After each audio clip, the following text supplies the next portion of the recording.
on the beat.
Another day alive, another day free. Why would I wake up trying to be somebody other than me?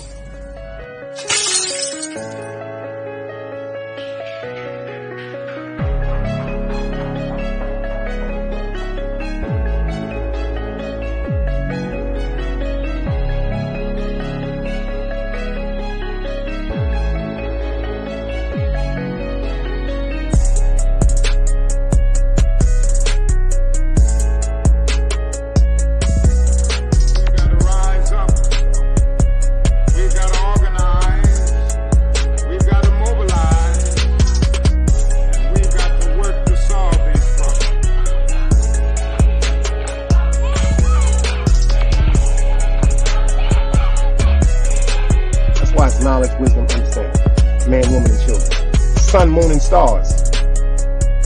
Everything exists has to coexist within.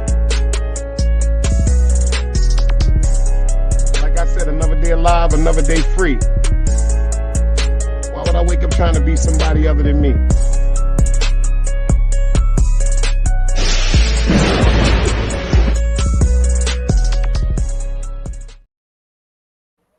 I say salute, y'all.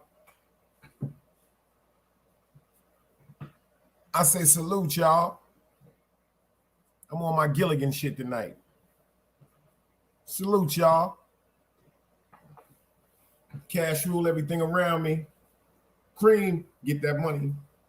Dollar bill, y'all. We got King Craigo in the building.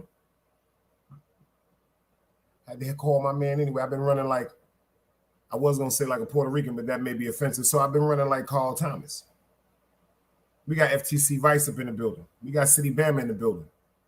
That's only 3 people, but they say it's 8 watching. So the people that's in the cut, in the words of Big Dice, I'm going to take the words of the great D from What's Happening, come out the bushes and say, hello. You know, when she picked the phone up, I said this a few times. She usually go, hello. It's a slow down Sunday, the Sunday night wrap up. For those of y'all that was here last night for the show that we did, I appreciate last night. Great show, great topic. Shout out to Clarice Bradley. She went crazy, but she held it down at the end like she always do. Spread love is the Brooklyn way. Matter of fact, King Krego was the one that brought the actual story that I did the recap on last night, with the young lady unfortunately being attacked by the man, and then unfortunately her son shooting and killing him. King Krego was the first one that talked about that. We were supposed to do a show on it, but great minds think of alike. The shit just skyrocketed. It went viral. But if y'all didn't catch the show last night, go back and catch it, because I pulled up some very, very valid points pertaining to that whole incident. See, we have a motherfucking obligation as good human beings. What's the word? Humaritans. That's the word if I'm saying it right. Humaritans. We have an obligation to do what's right pertaining to each other, even if we're not family or friends. Just because you are a human being, we are supposed to have a certain obligation and respect for each other. That's simple and plain. Y'all do agree to that, right? But I'm noticing there are a lot of definitions that are being misconstrued. There's so many definitions to definitions. I thought I had the definition too. It seemed like every day a new definition is coming for a new terminology or a new word or something like that. Like, unfortunately, that whole scenario. That's why I pulled this picture up. If y'all don't remember, I pulled this picture up last night. I pulled this picture up. The reason why I pulled this picture up last night is because I wanted people to be non-biased and pay attention to the stance of both of the participants in this unfortunate accident or incident. You see the man, he's upset. You see he's crazy looking, got his hand balled up, he's riled. You see her also making eye-to-eye contact with him. Inshallah. Eye-to-eye contact with him and addressing him in a mannerism some people say was a stance of defense on standing law. I personally, in my opinion, say it was foolish.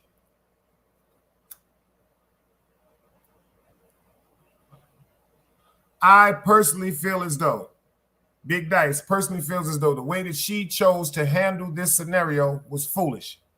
It was foolish pertaining to her life. It was foolish pertaining to that young man's life. And it was foolish pertaining to a child's life. If you notice, if you look at the decor of the store, that's the hood. That's the hood. That might be a Kennedy Fried Chicken or, you know, Crown Fried Chicken. Look at that, chicken sandwiches, pieces, and all that beef pat. That's the spot that's in the hood. She's a licensed firearm owner. She left her gun inside of her car, which is the first sign of neglect.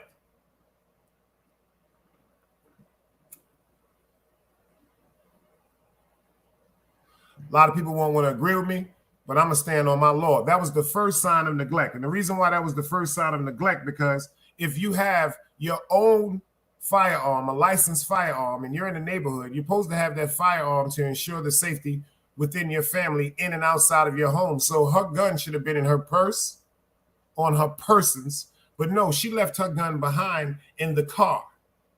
See, these are the reasons why people go out and get protection, because of the dangers that's unbeknownst to the world. Black Soul, I see you in the building. Salute.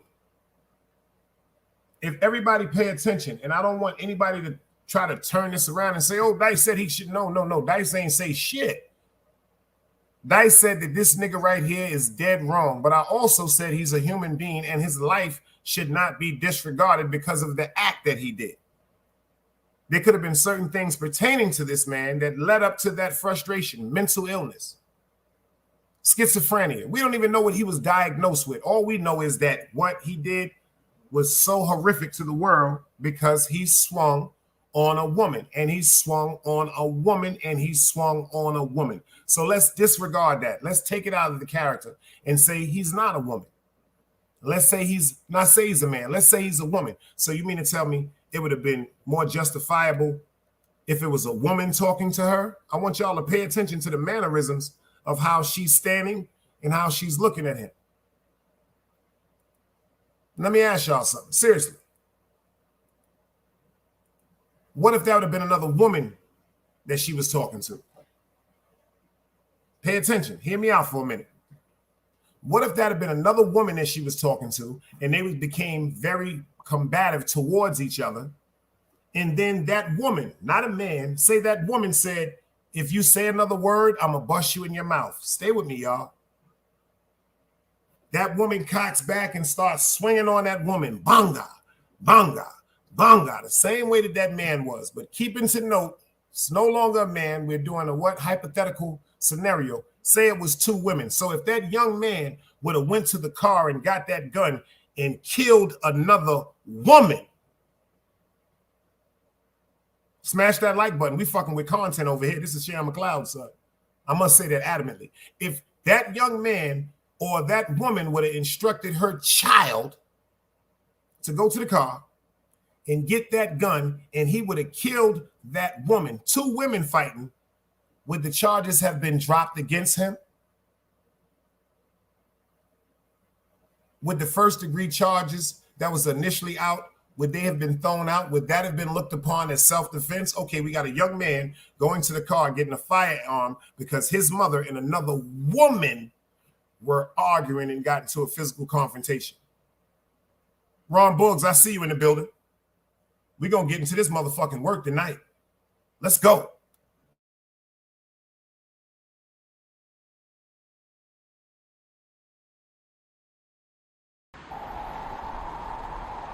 You can't play both sides, you niggas gotta choose. Niggas out here being tough until they make the news. Mama said her son ain't hurt nobody. The streets said her son was catching plenty bodies. If you accept these charges, then please hold. In every hood, it was a nigga that was tough, and he still told. Like, what I gotta do to make you niggas rhyme? Like, I'm ready to kill when the kind of minds be cautious. I'm dealing with more sticks than a porcupine. Quill spines, whatever you wanna call them. Yeah, plus my little mama, she a trap queen. Doggy when she mixed with that Fetty, give him a wop lean. It was a whole lot of cars when there was stimmies round. We going over a year and half you niggas down. All these expensive clothes, like was that smart? Now they uploading they clothes on the Poshmark. Swiss baby, careful with this. I mean this bitch sharp. One across, one down the middle, look like a chrome heart.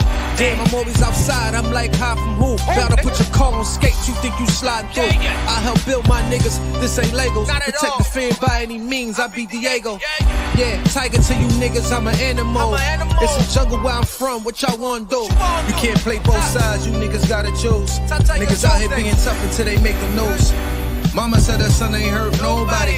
The streets said her son was catching plenty bodies. If you accept these charges, then please hold. In every hood, it was a nigga that was tough, and he still told.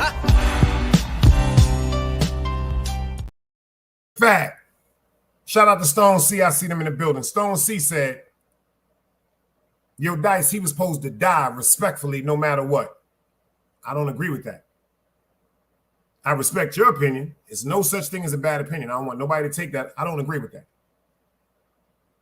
So that means if a police officer was there and he pulled his firearm, the first thing we would have said if he killed him is, oh, that was a cop against a black man, especially if he was white. Because another reason they would have went against him, because the first thing they say is that officers are trained to shoot. They go to the range, they practice their groupings, they practice with targets. So if that man was not showing a weapon, even though hands are considered a weapon, only if you are a legal boxer or a martial arts person. That's the only two times you have to register your hands as legal weapons. If you're a legal boxer and if you're a black belt. These is facts. These are the only two times that your hands are considered as weapons because you have been trained to use your hand to hurt someone. Say her son wasn't there. Like I said, say if it was a cop there, undercover cop. Say if it would have just been a good Samaritan, he would have pulled his gun out. That don't give him the right to kill nobody. Nobody. In my opinion, there's no such thing as a bad opinion. Every life is a reason. If you do a crime, you're supposed to be doing what? You're supposed to be taken in front of the court and judged. I believe in street justice. I'm not going to lie to you. That right there was a indicatively description of street justice. But this is my thing. The whole thing is dangerous because of the neglect, in my opinion, not none of y'all, in my opinion, that the mother bestowed upon her child.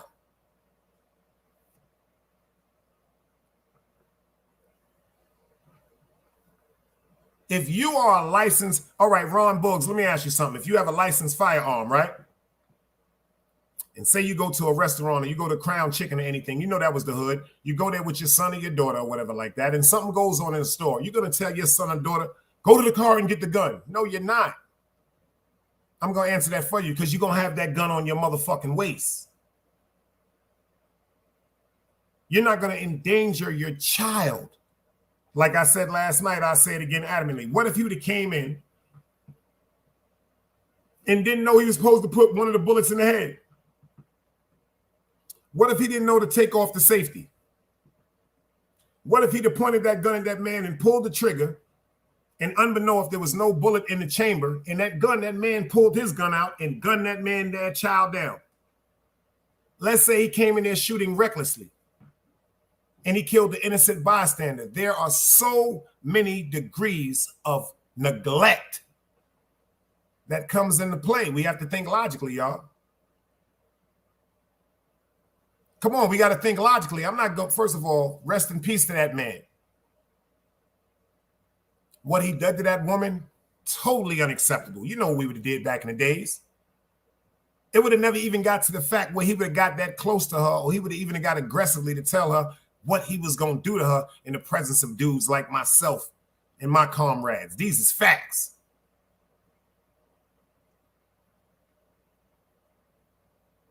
She told him to go get the gun, Black Soul. She didn't tell him to go get the gun, to go get him. All right, let me ask you something, Black. If me and you in a party and I tell you niggas is on me, if I tell you to go to the car and get that gun, I'm not telling you to go to the car to get the gun and read the instruction manual on the gun. I'm telling you to go get that gun and come back and blow that shit if niggas try to harm me. Facts?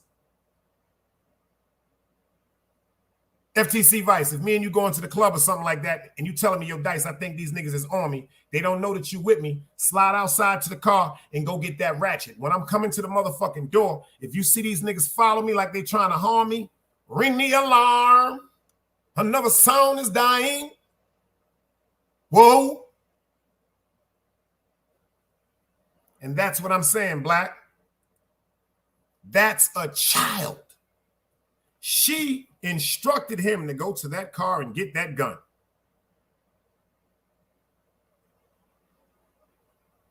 Heard Ron Book said, Black said, we grown and we street niggas, so we know the code. Ron Book said, go get that mean pop off time. It might go down. My man Stone C said this is a good topic to talk about, Dice. You the homie, but I agree and agreed. Of course. That's why I love y'all for coming over here. Y'all never heard me say this from day one. What have I always said, y'all? Respectfully. There's no such thing as a bad opinion. These is why we're supposed to have. I did this. I started this shit. You ain't hear nobody say grown folks conversation. I started that. Grown folks conversation. We adults. These are certain things that could have happened to either one of us. That could have been my woman. That could have been my mother. That could have been my sister. That could have been my aunt. That could have been my grandmother. On the other side, that could have been one of our cousins that been mentally tormented from a child. We all got that family member that's off.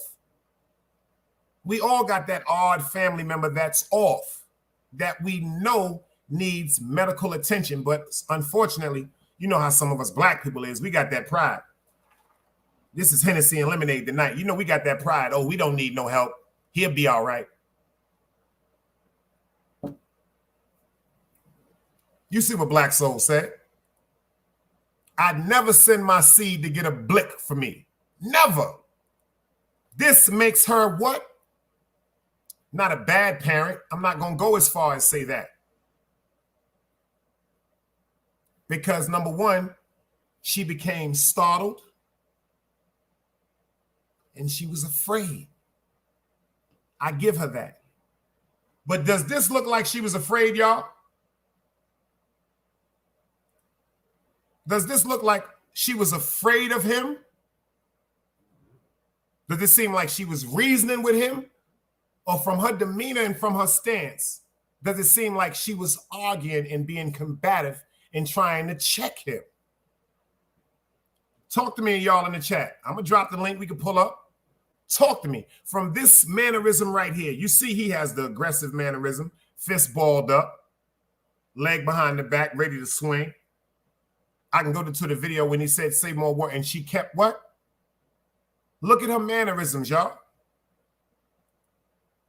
And then what I said, it goes back to the whole scenario of, unfortunately, some of us men leaving so much responsibility and obligation to our women. These are the spirits that they're embellishing. These are the characteristics that they're embellishing. You notice a lot of women say, he ain't got no father. I'm his mother and his father. No, you're his mother. You can never be his father. I heard this so many times in life. He don't need no father. I'll be his mother and his father. No, ma. If you could be his mother and his father, that's would have been your title from the day you had him. No, you're his mother. And his father is his father. See, in my opinion, a woman can never teach a man how to stand like a man. A woman can teach a man how to be respectful, how to be conservative, how to be thoughtful, how to be loving, how to be an affectionate person. But a woman can't teach no man the codes of being a man.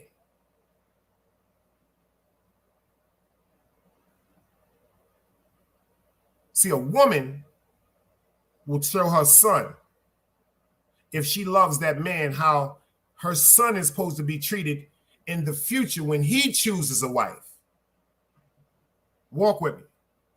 The father shows his daughter how she's supposed to be respected and treated by the way he displays love, respect, and admiration to her mother. These are the things that the children look up to. I'm going to find somebody to treat me like that. Male or female. You know us when we was coming up as men. Man, all we want is a woman to know how to cook. Could take our attitude, could stroke our egos. Same thing like a young woman. All she wanted someone to be safe, to be her protector, to be her what? Confidant, her better half, her supporter. These are the things that our parents show us. If you grow up in a household with your mother getting beat up, you're going to fuck around and fuck with a nigga that's going to beat you up. These is facts. If you grew up in a household with your mother was sneaking around, you're going to fuck around and be attracted to a woman that was sneaking around.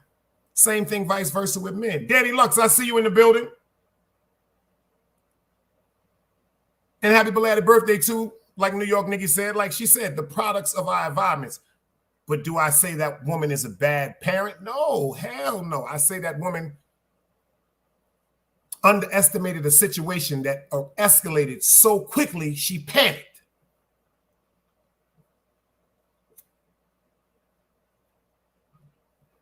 So quickly that she panicked.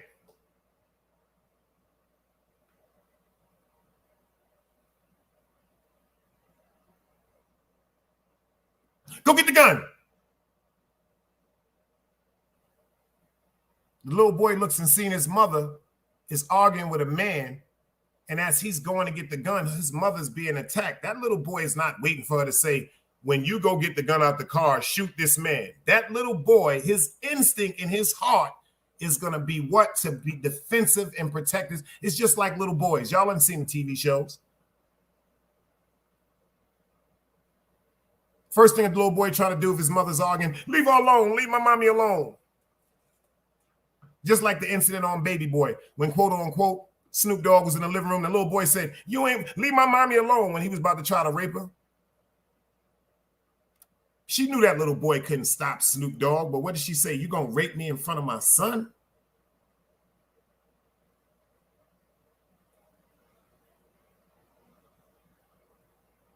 Just because you have a child, male or female, does not mean you're a good parent.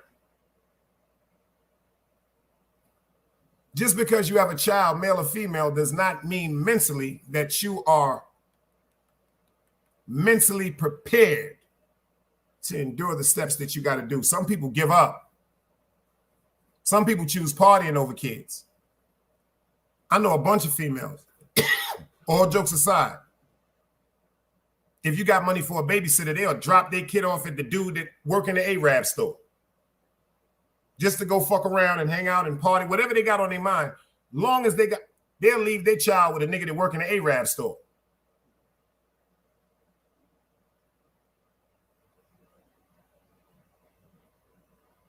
I know females, cousins and all that in my family.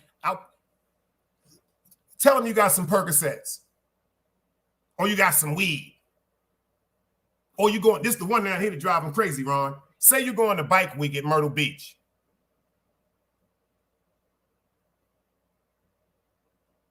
They ain't giving a fuck about their fucking children. A lot of them will leave their children with their mother. They got these babies with grandmothers and great-grandmothers down there talking about, "Mama, you ain't got to watch them." This is their favorite line. Am I lying, ladies? Louis V, I see you in the building. All you got to do is put on some cartoons. They'll watch TV and they fall asleep. Put on some cartoons. They're going to watch TV and fall asleep, Mama. You don't even have to do nothing. Give them a little juicy. They're going to watch the television. That's the most stupidest shit I've ever heard in my life.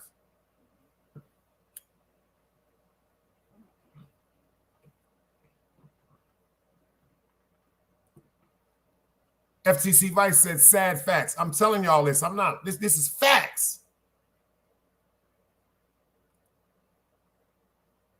This is facts. I need to know what the fuck is the definition of a mother. Because I heard this all last night in Inshallah. I got something I got to pull up for y'all after I give you the donkey of the day story. I got something about a mother also. And I want to see if everybody in here keeps that same term. Well, it's his mother. Well, it's his mother. It's his mother. Let me explain something to y'all. A lot of y'all ain't going to want to hear what Big Dice got to say, but I'm going to say it.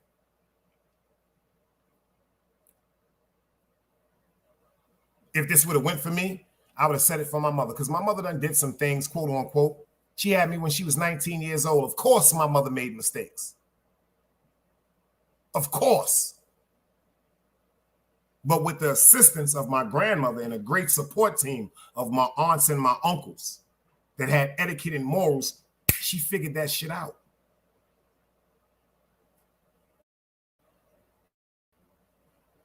See, if my grandmother was somebody that was manipulative or sneaky, she'd have passed that on to my mother. Nah, my grandmother told me, "We ain't having no abortions, bitch. We don't do that.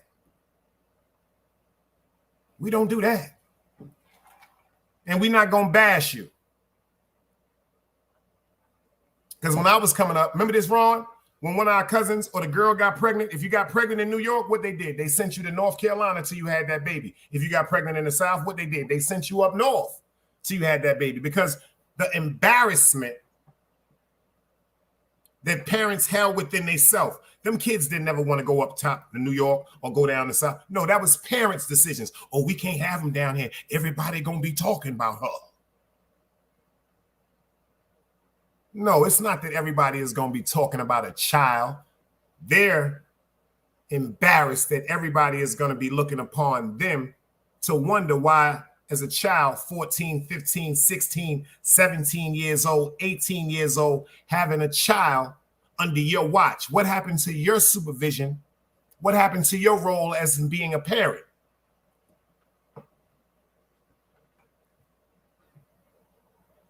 Unfortunately, a lot of y'all, some of y'all came up with fucked up parents. You know how many of my friends love dope fiends? Got parents that's dope fiends? I got friends that parents sold them for drugs. Literally let men sleep with them. Men and women, little boys, little girls, that their parents, their mothers and fathers auctioned them out for heroin.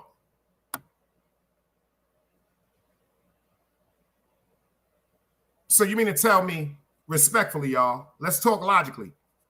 Just because you father a baby or just because you push a baby out of you, that means you have the right to destroy that baby. If you're an unfit parent, that baby is supposed to be taken away from you. That's why there's a place in a government agency called what? CPS, Child Protective Services. This is all over the world because it's not just now, it's parents that been fucking up.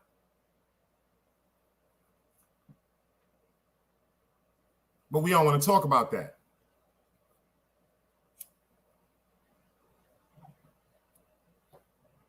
But Big Dice do. Was he wrong? Dead wrong. Do I think he should have died? No. When I was younger back in the days out in the street, would I have killed him? Immediately. Would I have killed him today if he did that to my mother? Immediately. But there's a big part to the scenario that people have to stop erasing with their little erasers and magic markers. Some women would have not been standing face to face with a man exchanging words disrespectfully. How come the women that would have humbled themselves went and called their lover, their man, their brother, their cousin, any type of male figure? How come the women that would have walked away and said, I know I'm not supposed to be standing here arguing with this man, because real women say this nigga probably crazy, because a real man knows not to be arguing with a woman, especially somebody in the street. Now, if you're going through something with your woman and you're trying to get your point across, you're getting her, and it's a stern conversation. These are things that happen in relationships, but it's everybody know you got to be crazy to be in the street arguing with anybody, much less a woman, if you're deemed to be a man.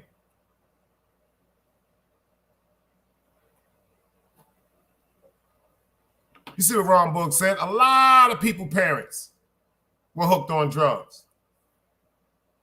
Let's get into this word. They never loved me. The streets ain't never loved me, yeah.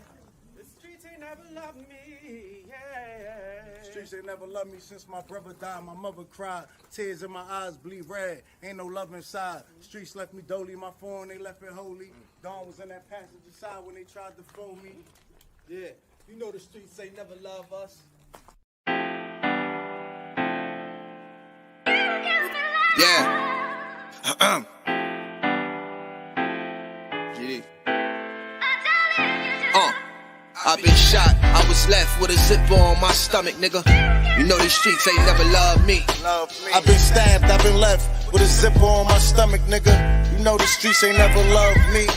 I've been locked, I got charged for some shit I didn't do, nigga. You know these streets ain't never loved me. Caught a case, went upstate, fuck the Jakes, nigga.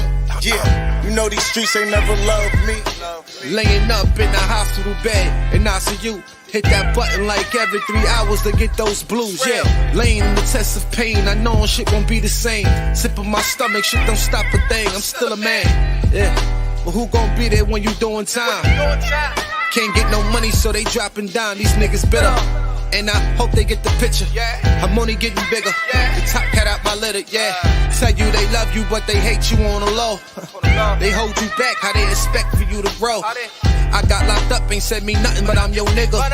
My body numb, I got no feelings for you niggas. I'm from what niggas will shoot you right here in these hallways. If you got trust in that, loyalty goes a long way.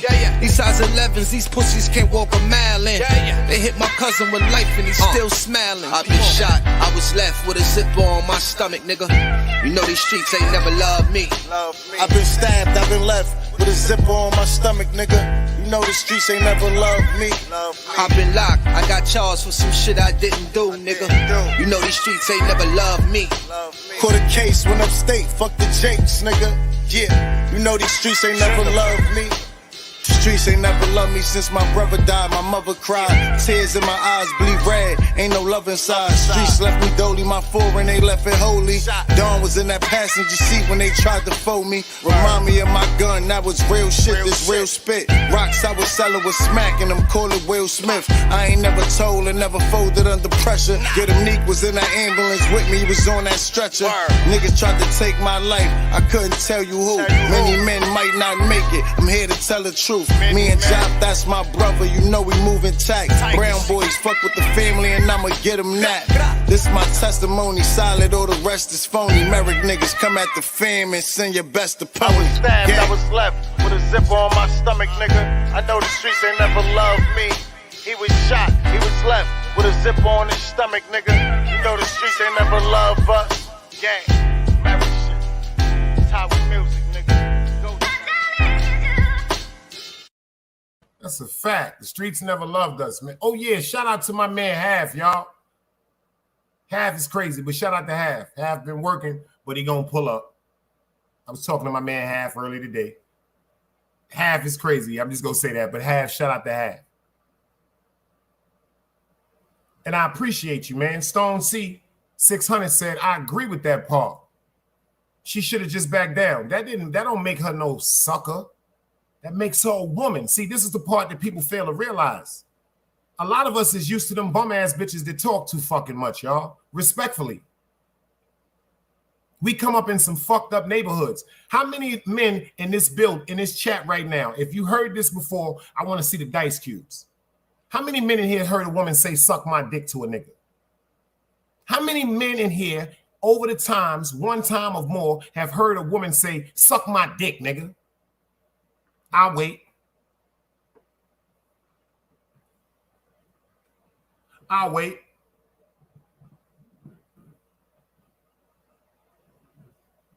I'll wait. FTC said he heard it. And a lot of the women that I done told niggas to suck their dick, they women. They got mothers. They got kids.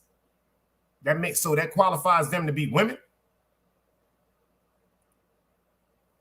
I see Dunbar's in the building. Smash that like button, man. You are now rocking with the motherfucking best. I ain't saying fuck the rest, but who can fuck with me?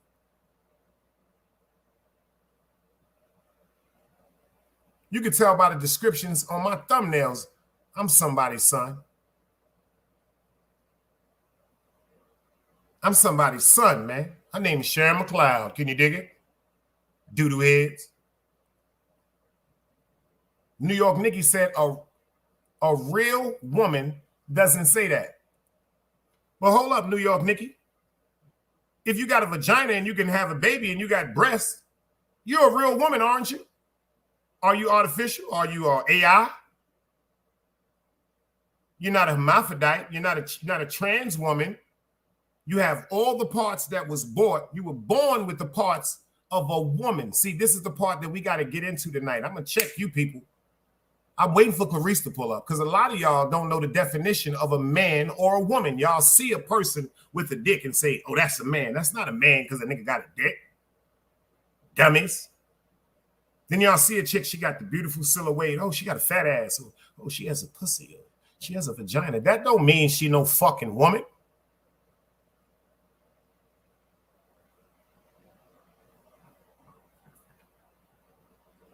Real women don't be in the street. Fuck you, nigga, and your little dick. That's why I was fucking your man anyway. To the minute there, how many times y'all heard women say that? Fuck you and your little dick. That's why I was fucking your man anyway. I should have been left you for that nigga. How many times y'all heard that? Can I get some dice cubes? Anybody ever heard that before?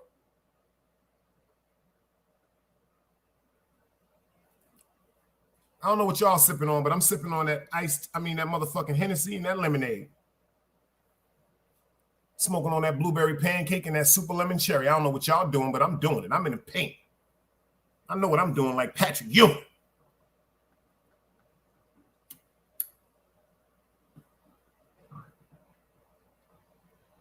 I'm going to save that definition of woman for last, but we're going to get into this work first right here. This is Mr. Check this nigga out. Look at this guy. Look at this donkey of the fucking week. You see what Ron Book said? I heard chicks argue the dudes. Come on, Ron. We from that era.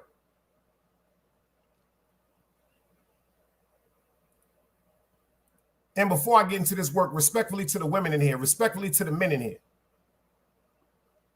I'm not talking about now that we got knowledge of self and when we're in this age of overstanding ignorance. How many of y'all back in the days in y'all 20s or y'all 30s would have had a chick tell y'all to suck their dick and you wouldn't have punched their lips off? Respectfully, tell the truth. I don't give a fuck. Don't lie. How many of y'all would have had a woman stand in front of y'all, suck my dick, and y'all wouldn't have did nothing? I'll wait.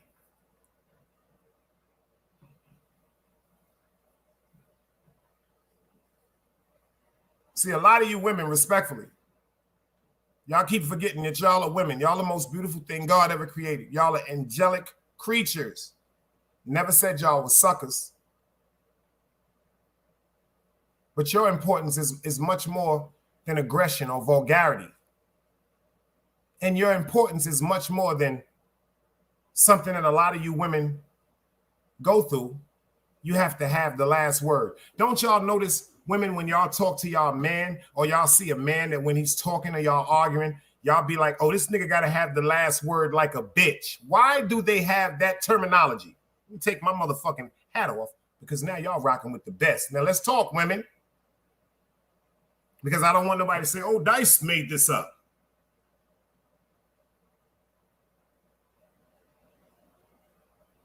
How many people in here heard women say, oh, that nigga talk like a bitch? You heard what Ron Book said, that's a disrespect. You're supposed to get, yo, back in the days, I would have Donald Ducked your ass.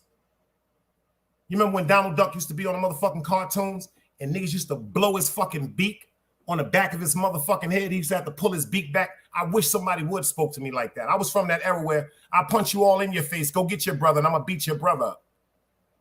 Go get your father, I'm going to beat your father up. See, you done got people beat up, including yourself. See, you got slapped, but you got the people that you thought tough beat up. Now you got to help them. You know, you got to watch their motherfucking disfiguration of it. You got to watch all that because you ran your mouth.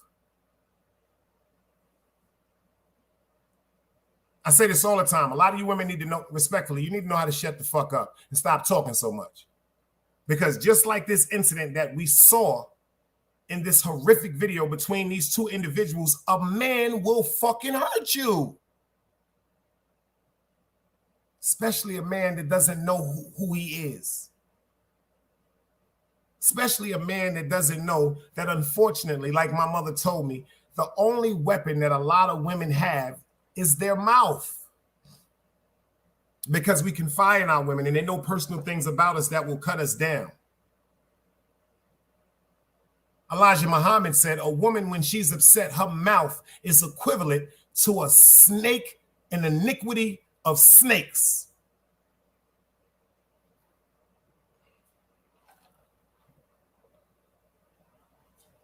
I be telling somebody this all the time, y'all. Shut the fuck up. You talk too much. What do? They come right back. But, no, this is but. Shut the fuck up. God gave us 2 ears and 1 mouth. Shut the fuck up.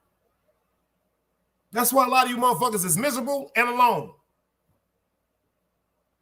See, some people are by themselves by choice because they don't want to go through the bullshit that comes with being with a motherfucker. Unfortunately, some people don't understand the importance and the significance of a good person when they're in front of them, male or female.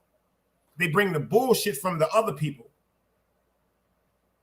to the platform and to the surface of the person that's trying to be loving and respectful and honorable to you. And then when the nigga's tired or the female is tired, then you go crazy. But you should have accepted it when it came to you wholeheartedly.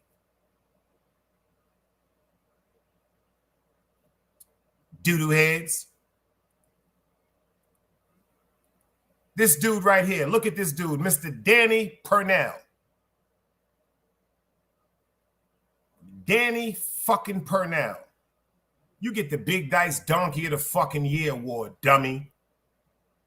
He's a pastor, 20-something years old, has a big church congregation. Look at this. Look at them. Look at double cheeseburger and a goddamn fillet of fish. It's a scenario right here where I knew this was all a disaster in the making right here. First of all, fellas, don't you never date no woman that's taller than you. I'm about to give y'all facts right now. Don't you never date no woman that's taller than you. Because if a woman is taller than you, she feels as though she's looking down at you. And she feels as though that she got control of you and you's a bitch. You can tell she got control of this dumbass nigga. Look at this stupid ass suit he got on. And look at this dumbass fucking hat she got on. She look like Mr. Snuffleupagus.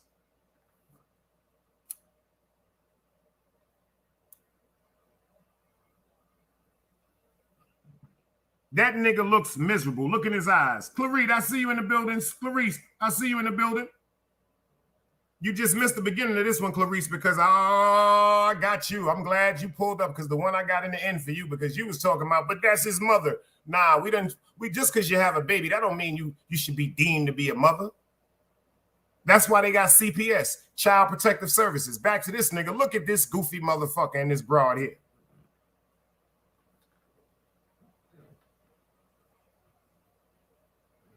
You see what Ron Book said? This motherfucker got a Dr. Seuss hat on. And he's sitting there like, I done fucked my life up.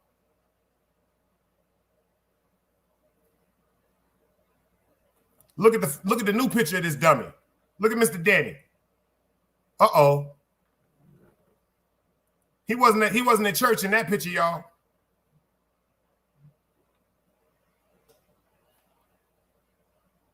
And the nigga wasn't at the motherfucking club in that picture. Fat boy wasn't at the club. He wasn't at church. Turn on the lights of heaven now. Shine on me. Turn on the lights of heaven now. Get the fuck out of here with all that goofy shit. Let me tell y'all what this dumb nigga decided to do. Let me tell y'all what this dumb nigga decides to do. Pay attention. Members of the Bright Morning Star Baptist Church in Pineville are shocked and saddened at the news that their lead pastor reportedly shot his wife in front of his 3 children before turning the gun on himself in Mississippi. Look at that big church, y'all. 25-year-old Danny Prenell Jr. and his wife, 27-year-old Gabby Prenell, both survived the shooting, and according to a Facebook post, the husband is in stable condition while the wife is in critical condition in a Mississippi hospital. The shooting took place at a Hampton Inn hotel in Macomb, Mississippi, where the pastor and members of his congregation were attending a revival. Church members met for their regular Friday prayer meeting, and I spoke with a few of the deacons who were not ready to go on camera until they knew more details about the incident. But they said that church members are devastated by the news and are in prayer for the family. Marvin Marzette Sr. lives close to the church and is astonished by the incident. It's a shocker. Surprised the daylights out of me when I first heard about it, because from what I understood, he was a fine guy, a fine preacher. And I did hear him preach one time and enjoyed the sermon. So again, it was just very surprising that, to even hear that news, that he did that. Marzette has a message to the 3 children of the victims who are in the custody of Child Protective Services in Mississippi.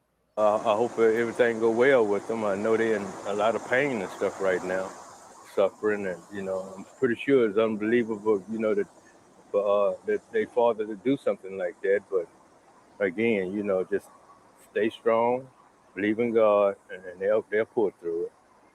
Joel Massey, ABC 31 News that works for you.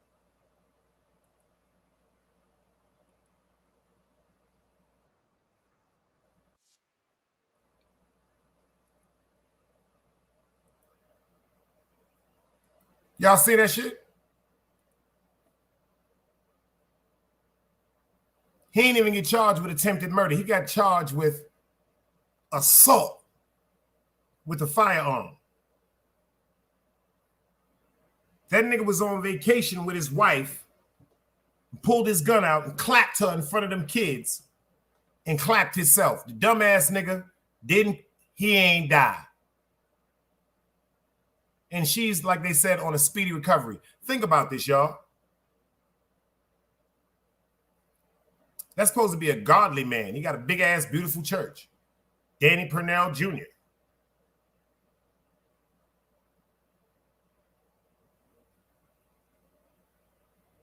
Fuck is going on in this world, man? What's going on in this world? Did you hear the magic word at the end? Where them children? Where them children at? They in CPS, Child Protective Services. Let me put y'all on some real fly shit. You know she has in-laws. You know he has in-laws.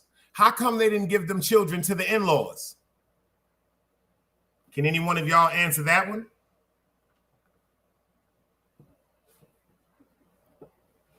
They didn't even say what he did it for, Clarice. But let me ask you something. Why didn't the children go to either one of the grandmothers? Why did Child Protective Services come in and snatch them children? You know why? Because when she didn't leave after putting all them complaints in of domestic violence and how she said he repeatedly beat her and threatened her, like they said he pulled guns on her before, now you're just as to blame if something happens to them children as he is.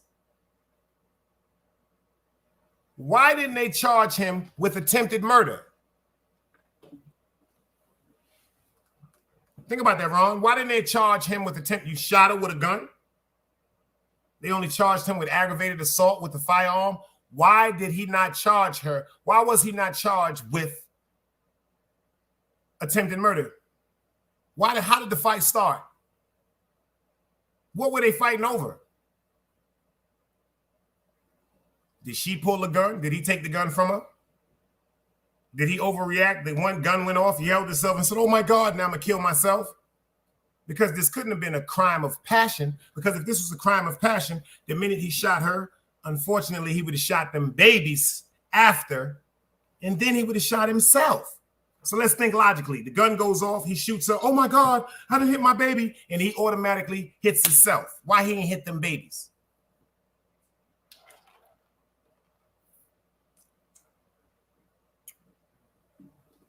But that's irreverent. Man, that had me feeling so good because I know I got y'all stomach rocking and rolling. I want to watch this video again. Let's go. The streets ain't never loved me. The streets ain't never loved me, yeah. The streets ain't never loved me, yeah. Streets ain't never loved me since my brother died. My mother cried, tears in my eyes bleed red. Ain't no love inside. Streets left me dolly, my phone they left it holy. Dawn was in that passenger side when they tried to phone me. Yeah, you know the streets ain't never love us. Yeah. GD. I've been shot, I was left with a zipper on my stomach, nigga. You know these streets ain't never loved me. I've been stabbed, I've been left with a zipper on my stomach, nigga. You know the streets ain't never loved me. I've been locked, I got charged for some shit I didn't do, nigga. You know these streets ain't never loved me. Court a case, went upstate, fuck the Jakes, nigga. Yeah, you know these streets ain't never loved me. Laying up in the hospital bed in ICU. Hit that button like every 3 hours to get those blues, yeah. Laying in the test of pain, I know shit won't be the same. Sipping my stomach, shit don't stop a thing, I'm still a man, yeah. But who gon' be there when you doing time? Can't get no money, so they dropping down, these niggas bitter. And I hope they get the picture. I'm only getting bigger. The top cat out my litter, yeah. Tell you they love you, but they hate you on the low. They hold you back, how they expect for you to grow. I got locked up, ain't said me nothing, but I'm your nigga.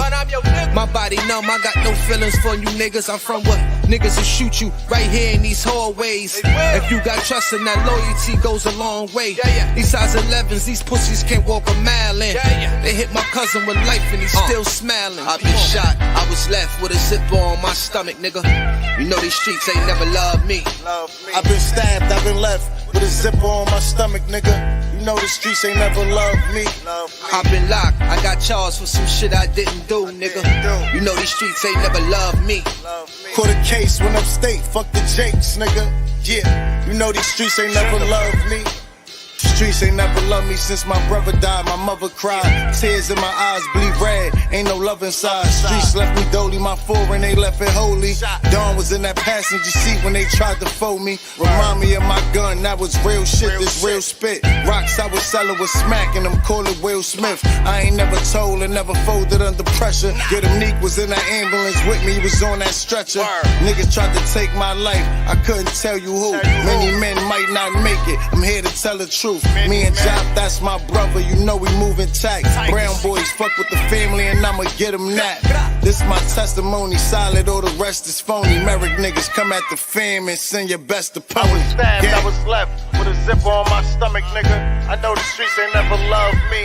He was shot, he was left with a zipper on his stomach, nigga. You know the streets ain't never loved us. Gang, Merrick shit. It's how we music, nigga. Go.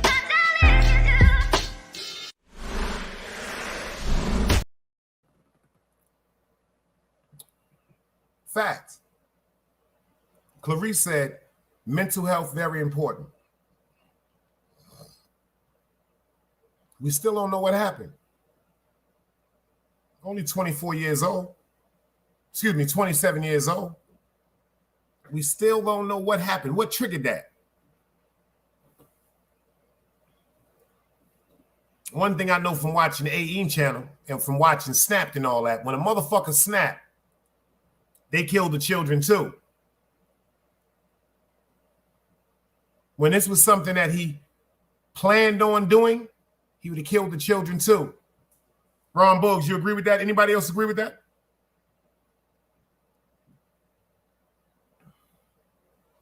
"27 years old, that's a kid. My son, 26 years old, that's a child.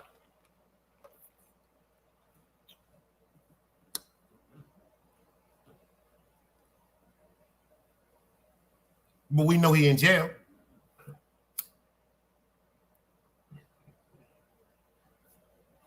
We definitely know he in jail.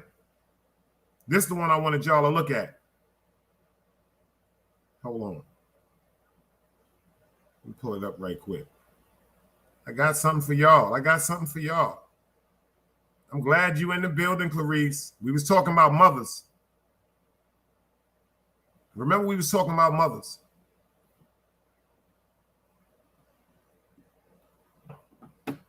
Let me show y'all this right quick. Let's get into this work.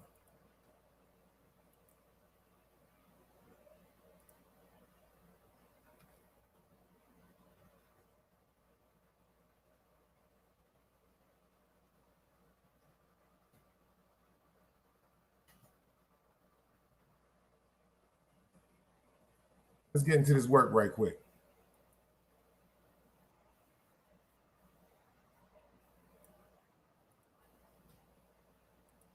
We were just talking about mothers, right? We was talking about mothers. Everybody in the building, we was talking about mothers, right? Let's listen to what this mother did. Let's listen to what this mother did to her son. Tonight.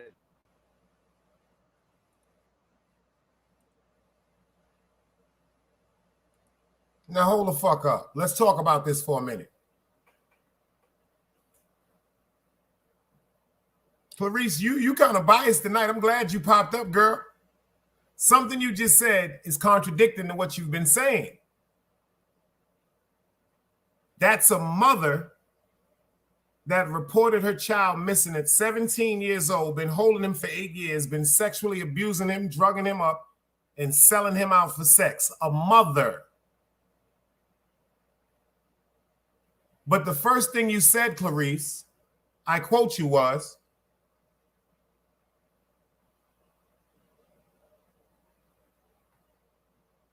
hold up, let me look, because I know I saw something. Maybe, okay, she said, but again, mental health is very important, especially in a family. That's a fact. But can I ask you something, Clarice? I'm asking everybody in the building, not just Clarice. How come mental illness is overlooked when it comes to this man? Why is mental illness thrown out the window and he was supposed to be killed? So he's exempt from having mental illness? You mean to tell me we don't know if he was, what, diagnosed as mental illness, schizophrenia? We don't know if he was on medication that he was been taking to stay calm. We don't know if he was, we don't know anything. This is actually aggression and signs of mental illness, but everybody just said he's supposed to die. I think that's totally biased. So you mean to tell me because a woman that had a baby decides to come up with this cockamamie story that her child is missing, and she keeps him right there in the town in a hotel and sells him for drugs, it's mental illness when it comes to her. But when we see a man that's clearly off of his fucking rocker, he's so upset that he's saying, say one more word and I'm going to bash your mouth. These are signs of mental illness. It's overlooked. Totally wrong for what he did. Totally wrong for what he did. But what is his story? It's like now that he's dead, he's just the guy that, this is his legacy. This is the fucked up part. Let's deal with this logically. His legacy is the guy that punched a woman in the face before her son killed him. That's his story. That's how he's going to go down in history. That's going to be his mark that he left on this world. That's his story right there. Who is he? We don't even know. He could have been a person that just got fired from his job after 18 years. It could have been a person that couldn't get a job because he made some mistakes as a child and kept getting turned down because he had a felony on his jacket. He could have been a person that, quote unquote, might have been dying of an illness. All of that was overlooked. He should die. He should have been killed. No, he shouldn't have been killed. Do I think he should have been stopped? Yes. Yes. Yes. Do I think that woman was right for telling her child to go to retrieve a firearm from the car that she signed and bought? No. I think she should be charged with negligent homicide. Negligent homicide or negligent manslaughter. Self-defense. That's not self-defense. If I'm fighting if I'm fighting Ron Buggs in the street, and I tell my son, yo, go get the car out the truck. Go get the gun out the truck. And my son came back and shot and killed Ron Buggs, I should be arrested for that murder, not my child. The reason why my child should not be arrested for that murder, just my opinion, y'all, is because the mind of a baby does not formulate, and they just even diagnosed it. Some people's mind does not even fully formulate and be able to think correctly until the age of 27. Some people 29 years old. This is a child. She was dead wrong for that, Clarice. She was dead wrong for that. And I think that first of all, they got a law down here in North Carolina. If you have a firearm and your child take that firearm out the house, whatever that child does with that firearm, the parent will be charged with that crime. And that child will be put into CPS if they're under the age of 18 years old. These is facts. You can Google it. I don't care if he kicked her. Unless he pulled out a fucking gun or a knife. That's the only way I say deemed.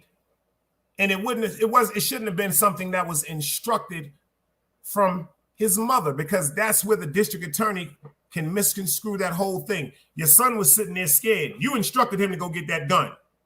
If her son would have automatically ran for the gun without her saying, go get the gun, That's an impulsive move. That was an instinctive move that was made by her child in protection of his mother. That's self-defense. Self-defense is not telling your child to go get your gun. If you would have been running to go get your gun out the car and he still was attacking you and you pulled the gun out the car and you shot him dead, that's self-defense. Bentley Nile River, I see you in the building, gangster. I remember the situation. Actually, I was in Brooklyn when that happened, Carice. And that was another incident that quote unquote was wrong. Number one, the lady was in McDonald's on Kingston Avenue. She started arguing. The woman started arguing with a male employee over French fries. She's the one that became belligerent and vulgar. Then she called her son on the phone. Another direct act of neglect. You called your son knowing that your son is from the street, knowing your son is protective over you, and you calling your son on a distress call. Baby, come up here to McDonald's. This boy up here is talking about what he gonna do to me. She should have been charged.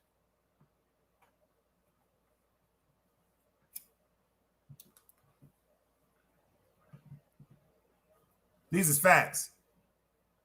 See, let me tell y'all something. Some mothers are not going to endanger their child. Real mothers will take the danger themselves. Do anybody agree? Real mothers, real parents, not just mothers, real fathers, they will walk into death for their loved ones instead of sending their loved ones into death. Number one, that child wasn't trained to work that firearm. If he was deemed and able to buy a firearm, he probably would have had one. She told him, go get the gun out the car. That's where she fucked up.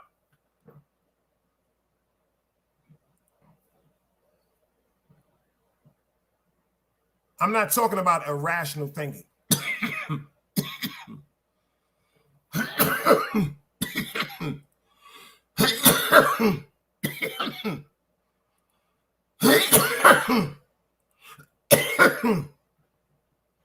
See, I'm not talking about irrational thinking. When she told her son to go get that gun, that was irrational thinking. That was illogical thinking. When that woman that was on McDonald's on Kingston and Fulton called her son while she was arguing with a man, she knew automatically that would enrage her son.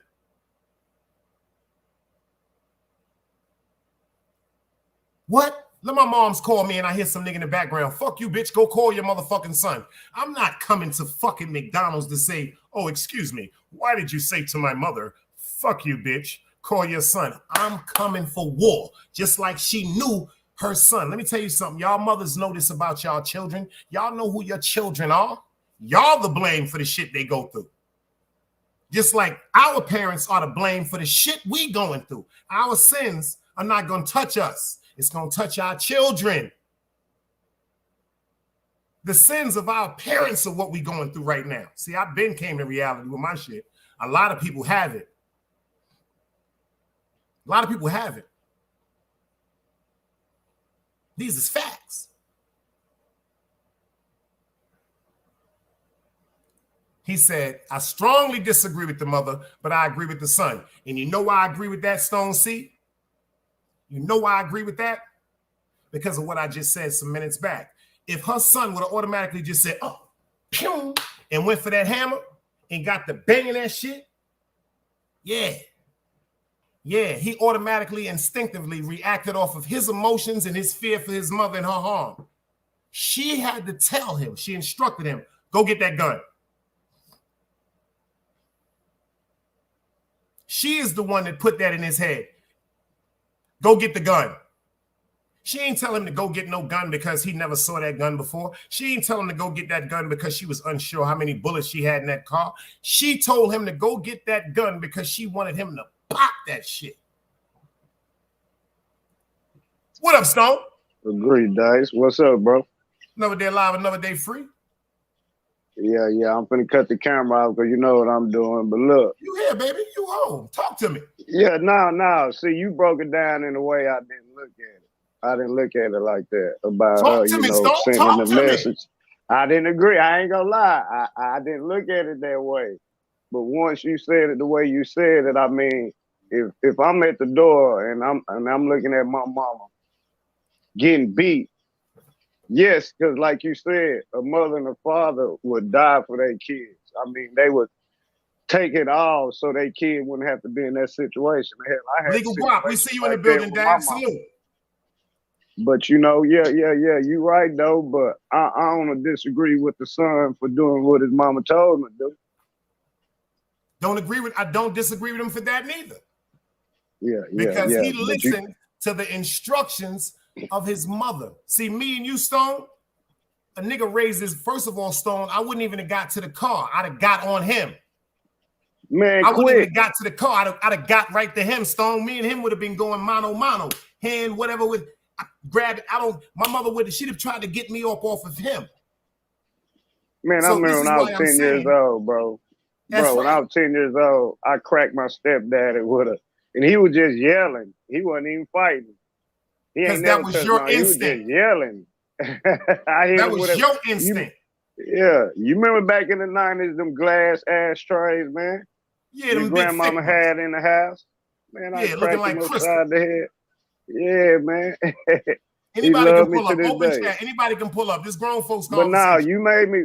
But now, bro, you made me look at that different, far as a mother and a father protecting their child. Because I don't think my mama would have told me to go get the gun if I was in the car. If I was 14. Now, if I'm at the age I'm at now, yeah, she might hit me. Baby, I'm worried. Mama needs you. See, this was a child. Yeah. I'm smashing the gas. I'm breaking his jaw. I ain't gonna shoot him though. That's a fact. But thank you, Stone. People disregarding that still was a human being, and we don't understand. See, when it just came to the woman, shout out to my baby Clarice, Brooklyn for life. She know that. When it came to the woman did something so horrific. She staged that her child was kidnapped, had him right in the same town, selling him for drugs. But then they said mental illness is real. You can look at this picture right here, Stone. Look at this picture right here, bro. Look at this picture. This nigga is crazy. Yeah, but man, I get what you're saying, but them two different incidents. Yes, the mother selling a child. I see how you flip it. And that's dead wrong. She's selling the child for drugs, saying he's missing, and she really got him in there, but it wasn't nobody like she had another son that knew about it, or somebody came in there and saw what she was doing and killed her or killed whoever was there. This was in moment situation. This was right now when that happened. That's right. So the mother probably wasn't thinking logic. I mean, because number one, now I can look at it like this. Number one, what did she say to him for him to even act like that?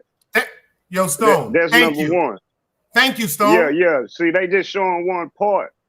We got to break it down and dissect it. Do me a favor, Stone. Look at her for a minute. Don't look at him. Look at her, Stone.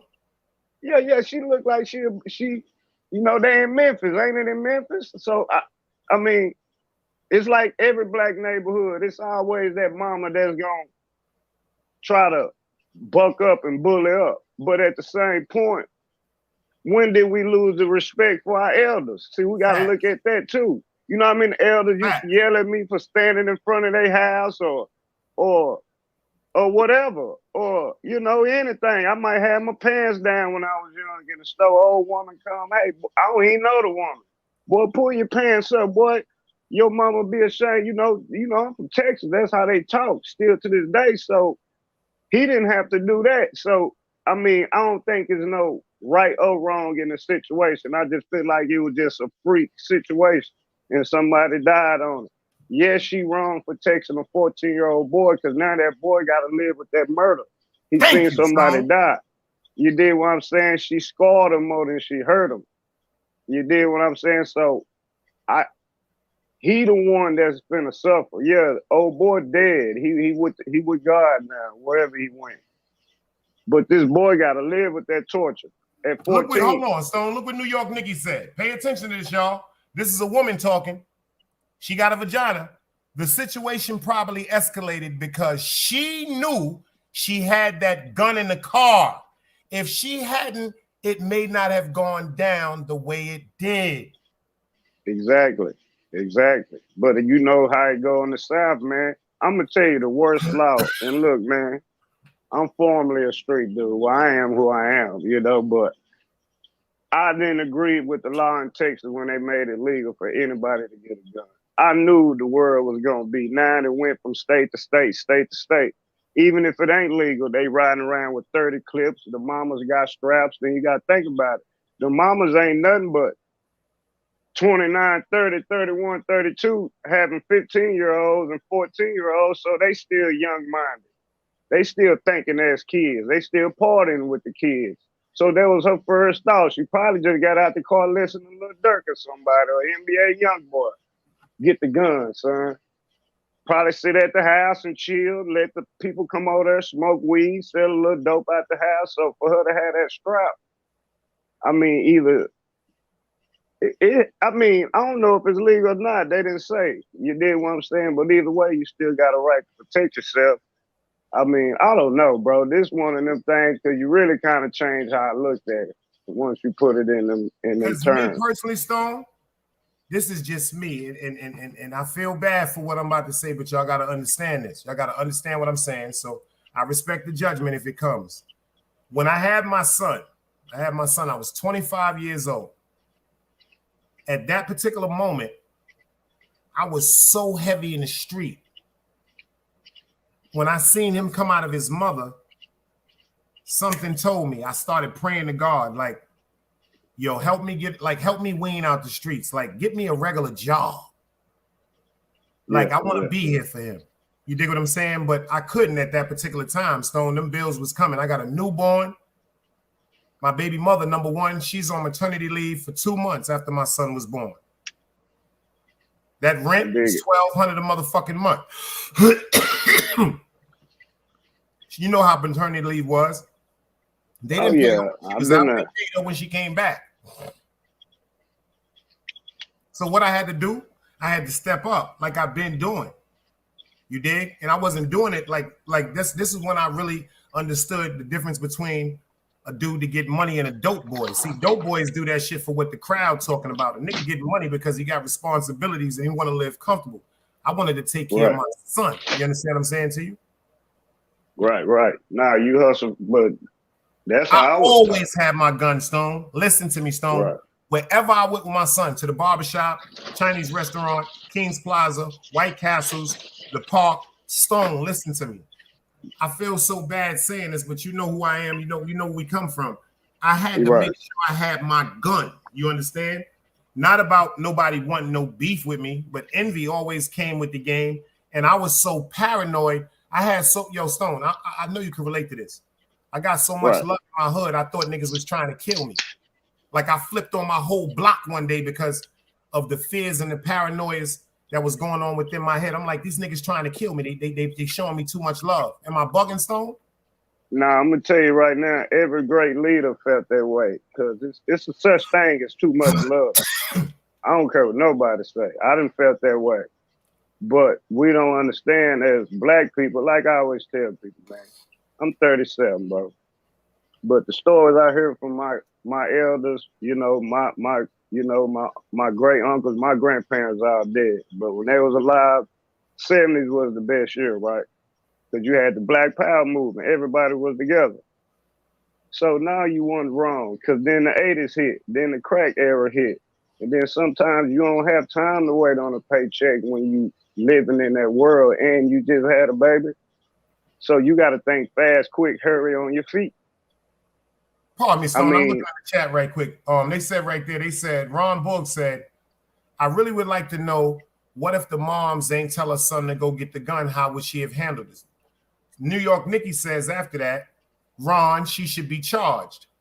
Ron Boog says, facts, Nikki, because she called that shot. Clarice said, she feels as though that Nikki is wrong. Clarice, you're wrong. And Nikki is right. Child endangerment, failure to safeguard, manslaughter. Number one, if that child, Stone, would have automatically seen that man raising his voice, like I said, and took off, pew, and went to get that gun, that's an instinctive move he did off of his impression that a threat was coming. His mother told him, go get that gun. We from the hood. If our mother tell us something about a gun or a knife, something is going down. So she's automatically alerting him to the fact of danger and fear. She neglected her rights as a mother when she endangered him. I agree with that, bro. Like I say, you changed me on that. I do think she did neglect herself because as a child, what's the one person you're going to listen to, even before daddy? Your mama. Your mama. You ain't thinking about no police. Even if he do, even if when he went to jail, he thinking in his head, my mama gonna get me out. Don't worry about it. I didn't do nothing wrong. Who the only person that you know would check your mother? My father. No, besides your father, who the only person you know you could run to that'll check your mother, her mother, your grandmother? Oh yeah, granny. Yeah. Granny all day long. See, Clarice, I'm trying to let her understand something. See, Clarice is right and wrong. What she's saying is, I understand. Maybe she looking at it. See, she looking at it how I was looking at it. That's right. Minutes ago. She's not understanding the danger. Yeah, you got to look at it. She told that boy to go get that gun. She told him to get that gun. That wasn't his intent. And then Miss Clarice, yeah, and you got to think about it. Look at the after effects that's going to happen to that 14-year-old. He's never going to get over that. What if he become a psychopath killer? What we gonna say then 10 years from now when we say that's the little boy that shot old boy in the stove? Because that's who he's gonna be. Now pay attention to this. You see what you just said, Stone? Great conversation, brother. Smash the like button, y'all. That man, unfortunately, he's not gonna die as a person that may have had mental issues. He might not is gonna go through a person that might have been going through depression. That's not gonna be his jacket. He's the man that attacked the woman viciously and was killed by a son. That little boy from that day forth, he is known as the child who killed the man that attacked his mother. That's going to follow him for the rest of his life. Right. And his mother, like I said, should she have been quote unquote charged with first-degree murder? If it would, all right, let me ask you something. So if we in a motherfucking gang, right, Stone? And the big homie tell me to go pop a nigga head off, right? If I go pop that nigga head off, ain't they gonna get the motherfucking big homie because he orchestrated the hit? I just executed. Depends on if you tell. I just executed it. Yeah. I mean, they gonna go get the big homie because he was the mastermind behind anything. I mean, but you know, the mastermind behind it all. They'll call that a conspiracy. Y'all know Clarice is crazy, right? I love her to death, but she's crazy because she's not getting it. See, y'all got to understand something. Number one, Clarice is a little younger. Like she said, she sees things totally different because she's very defensive. How old is Clarice? Oh, she's our age, but she's younger. But she's very defensive. She's a protective. She's a cub. She got 7 beautiful babies. She's not playing when it comes to her kids. It's her kids over everything. I understand that, Clarice, but I know in my heart, if you were somewhere, I know your children are going to protect you. You ain't going to have to say to them, this is what I'm trying to explain to you. You're not going to have to say, yo, go get anything. If they feel as though you're in harm's way, they're going to hurt somebody. She had to tell that baby to go get that gun.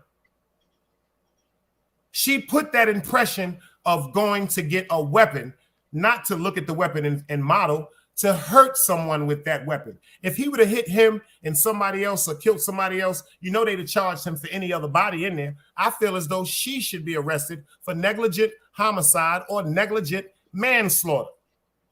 Let's put it like this, Dice. Would you tell your kids to kill their daddy if he hit you? Hell no. I ain't asking you that. I'm just asking the chat. Nah, you know me, I wouldn't do that. Me neither. I mean, well, you know, my mama our mothers wouldn't ask her, but I'm just using that situation in the same situation with the youngsters. Can I tell you something? Like I say, bounce back off that. What's that? I know this. I've never met your beloved mother, but I know one thing about your mother from your mannerisms, just like my mother, you could tell from my mannerisms. Our mothers know who their sons are. And it's man. My mother Man, was look. not, yo, let me tell you something, Stone. It was certain shit. Let me tell you, I'm gonna give you a story. It was times, all right, boom, my uncle, my mother owned the building. After my grandmother passed away, everything went over to her. So you get a check on the 1st and the 15th in New York, right? Because my uncle was on public assistance. So he had the apartment on the 1st floor. So all this time, Stone, they're paying, the checks come in 2-party checks. The checks would say, the check would say to Sharon McLeod for the care of LaVon McLeod, because this is paying their rent, his paying the rent to my mother, which is now the landlord. You ready for this shit, Stone? You ready for this shit, Stone? What's up? I'm going back and forth out of town. I'm shaking and baking. You dig what I'm saying? So my cousin Booms, I love him for this. He calls me and say, yo, son, yo, holla at your moms. I'm like, what you talking about? He said, I heard my mother on the phone talking to your mother about your uncle extorting her for the money. I said, what money? Yo, Stone, come to find out, all them checks, like you see, they was coming in 2 parties, so he couldn't cash them. She was the only one that could cash it, right? Right. When she cashed the check, this nigga was going to my mom's and she was giving him that money, Stone. So one day I pops up in town. We got the crib in Canarsie or whatever. And I pops up, I see my uncle and his crackhead friend named Kerry from Utica and Sterling. I noticed this nigga's in front of my mom's crib. I walk in my motherfucking mom's house. She don't even know I'm in New York because I was staying at my baby mom's crib in Starlight City. My mother, you should have seen her face. She was like, hold on, DeMar, before you doing anything. I said, yo, why you doing here? What you doing here, my nigga? He looked at me and was like, yo, mind your business. I said, you got 3 seconds to leave my mother's house, so I'm going to murder you. Nah, that's real talk, bro. If you ever in your life play with my mother again, number one, what you think I'd be doing to you if I knew somebody took something from my mother? The only reason why I'm not shooting you right now dead, because I love my grandmother. I dig that. That's the only reason why I ain't shoot my uncle, man. Because I know what my mother would have died if I'd have did that, if I'd have killed her baby brother. But let me ask you a question like this. When you found out through your cousin, do you think you found out through your cousin because your mama wanted you to? Maybe she didn't tell you directly. No, this is what happened. My mother was actually, all right, my cousin Jamal McDowell, his name is Booms. That's my favorite cousin in the world. It's me, him, and my cousin Ty. Unfortunately, some shit just happened with my cousin Ty where a couple of months ago I said some shit to him. Yo, Stone, our relationship is just not going to be the same. I know it, and I miss my cousin. We don't even talk like that no more. But I still love him. But make a long story short, my mother and his mother, her name is Edna Laws. That's my mother's favorite cousin. Like her son is my favorite cousin. So one day, my cousin happened to be going to his mother's house and overheard his mother on the phone talking to my mother, and my mother was complaining about how my uncle left a guilt trip on her heart because since my grandmother and grandfather had passed away, and unfortunately my uncle was getting high, he was putting a guilt trip on my mother. Nobody care about me. Mommy and daddy ain't here to take care of me. You want me to die. And my mother's heart was so motherfucking pure. She just was giving him the checks because she told me, and I asked her, why didn't you tell me that? She said, because I knew you was going to want to do something to him and I didn't want you to get in no trouble. Gotcha. That's a real mother. If she was somebody instigating something, she'd have been like, LaVon trying to take money from me. Come up here and do. Yo, my mama know. Yo, Lord have mercy, Stone. My mother know who her son was. She know who came out of her pussy. Excuse my language, bro. She know that's this. real, bro. Nobody know me. My mother know me, man. Nobody knows you like your mother, man. Nobody. Your mother knew what you were gonna do. If she would have made that same phone call to you, you wouldn't have been understanding. And she was just venting because you know how my mother found out about that? Right now, listening from heaven. I never told her. She didn't know, and she was so baffled because the only person she spoke to about it was my cousin Edna Earl, which is my cousin Boom's mother. And Edna Earl didn't know Booms heard her because he was going to the bathroom and she was in the living room talking on the phone and he called me. Right. It's not like him and his mother had a conversation and she was like, Sharon going through something. Nah, that nigga took it upon himself to call me and go, yo, you need to go talk to your moms because your uncle on that bullshit. Because my uncle was getting high. Nah, I'm with and you though, bro. Up like a zip, my nigga. You supposed to. Shit. Like you said, I'm not putting my child in no harm, man. Yeah, yo, think about that shit, Stone. I'm not putting my child in no harm's way, man. Nah, you right I about feel that, so bro. bad for the times that I endangered my son. Let me tell you something, and I'm saying this right now. Let me tell you something. I wish now that some of the people that was in my family, when they used to tell me about certain things, I would have listened to them, because I had family members telling me, yo, somebody should call. Yo, you know how dumb I was riding around my gun, work, my son. I'm thinking I'm teaching him how to be a motherfucking man, and I was endangering him every fucking second of his life. But let me tell ask you this, Dice. Respectfully, let me ask you this. You didn't know that at the time. And your way of train of thinking, you thought you was protecting your son. But you was protecting your son in your way at that time of your life. So you can't down yourself for saying that, you know, because you older now. It's just like when we was young, bro. When we, man, I want to hurry up and get out of high school, man. And they say, you going to miss school when you leave it. Boy. You did what I'm saying, man. I say that every day I go to work. You did what I'm saying every day. I wish I would have did this, but I chose a different rap. But I think them raps was meant, because you wouldn't be the man you are and I wouldn't be the man I am. It made us strong. It made us able to survive a storm that other men not able to survive. You get what I'm saying? That's why you went through what you went through. God told me to say this. Shout out to my son mother. Her name is Daisy Parker. Let me tell you something. Y'all remember the movie called Belly? Yeah, Belly. Right, yeah. Let me tell y'all why my son mother made a harsh decision. My son mother said, after we had an argument, I'm going to tell y'all what we had an argument over. And she said, I knew at this particular moment I had to leave you. She said, I had to leave you not because I didn't love you anymore. She said, I had to leave you because I was afraid that you was going to get our son killed. There was a scene in Belly where AZ was coming up to the barbershop with his baby in his arms. Remember that? AZ, was coming up. You getting paid in full. No, I'm talking about Belly.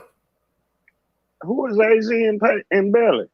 Remember, listen, I'm gonna tell you right quick. There was a scene. Remember when they first did the robbery in Belly? Remember the guy that they pistol whipped when DMX made him strip down in the basement? That's when the movie. Yeah. All right, cool. There was a scene where they just used AZ as an extra. Nas was coming out the barbershop. That was the scene when he told him he was moving to Africa. Yeah. AZ walked up with his newborn daughter in his hand. Pay attention to what I'm saying to y'all. When AZ noticed that the two dudes was walking up, you see what he did? He said, yo, I'm about to break out, God, peace. And walked off with his daughter. And then the guys came up to Nas, pulled their guns out. That's when they got into the shootout. And Nas got shot in the leg. Make a long story short, this is what my baby mother answered me. She said, Dice, let me ask you something. She said, if you was going, and she used my man M, God bless his soul. She said, if you was walking up with our son in your arms, and M was coming out the barbershop, and you seen two guys coming up that looked like they was about to hurt M, what would you do? Do you know what I said to her, Stone? What's that? I said I'd have pulled my motherfucking gun out and bang my gun with my man. You know what my son mother looked at me and said? What about Devon? What about your son? You know what I said to her? He was all right. He was in my arm, but I ain't gonna let my man die like that. You know what she said to me? I remember it like it was yesterday. She said, but what if one of them bullets would have hit him? She said that conversation let her know that at that particular part in my life, I had to get away from her. She said, because when it was just me and her, she said certain dangers and certain things that I was into, it intrigued her.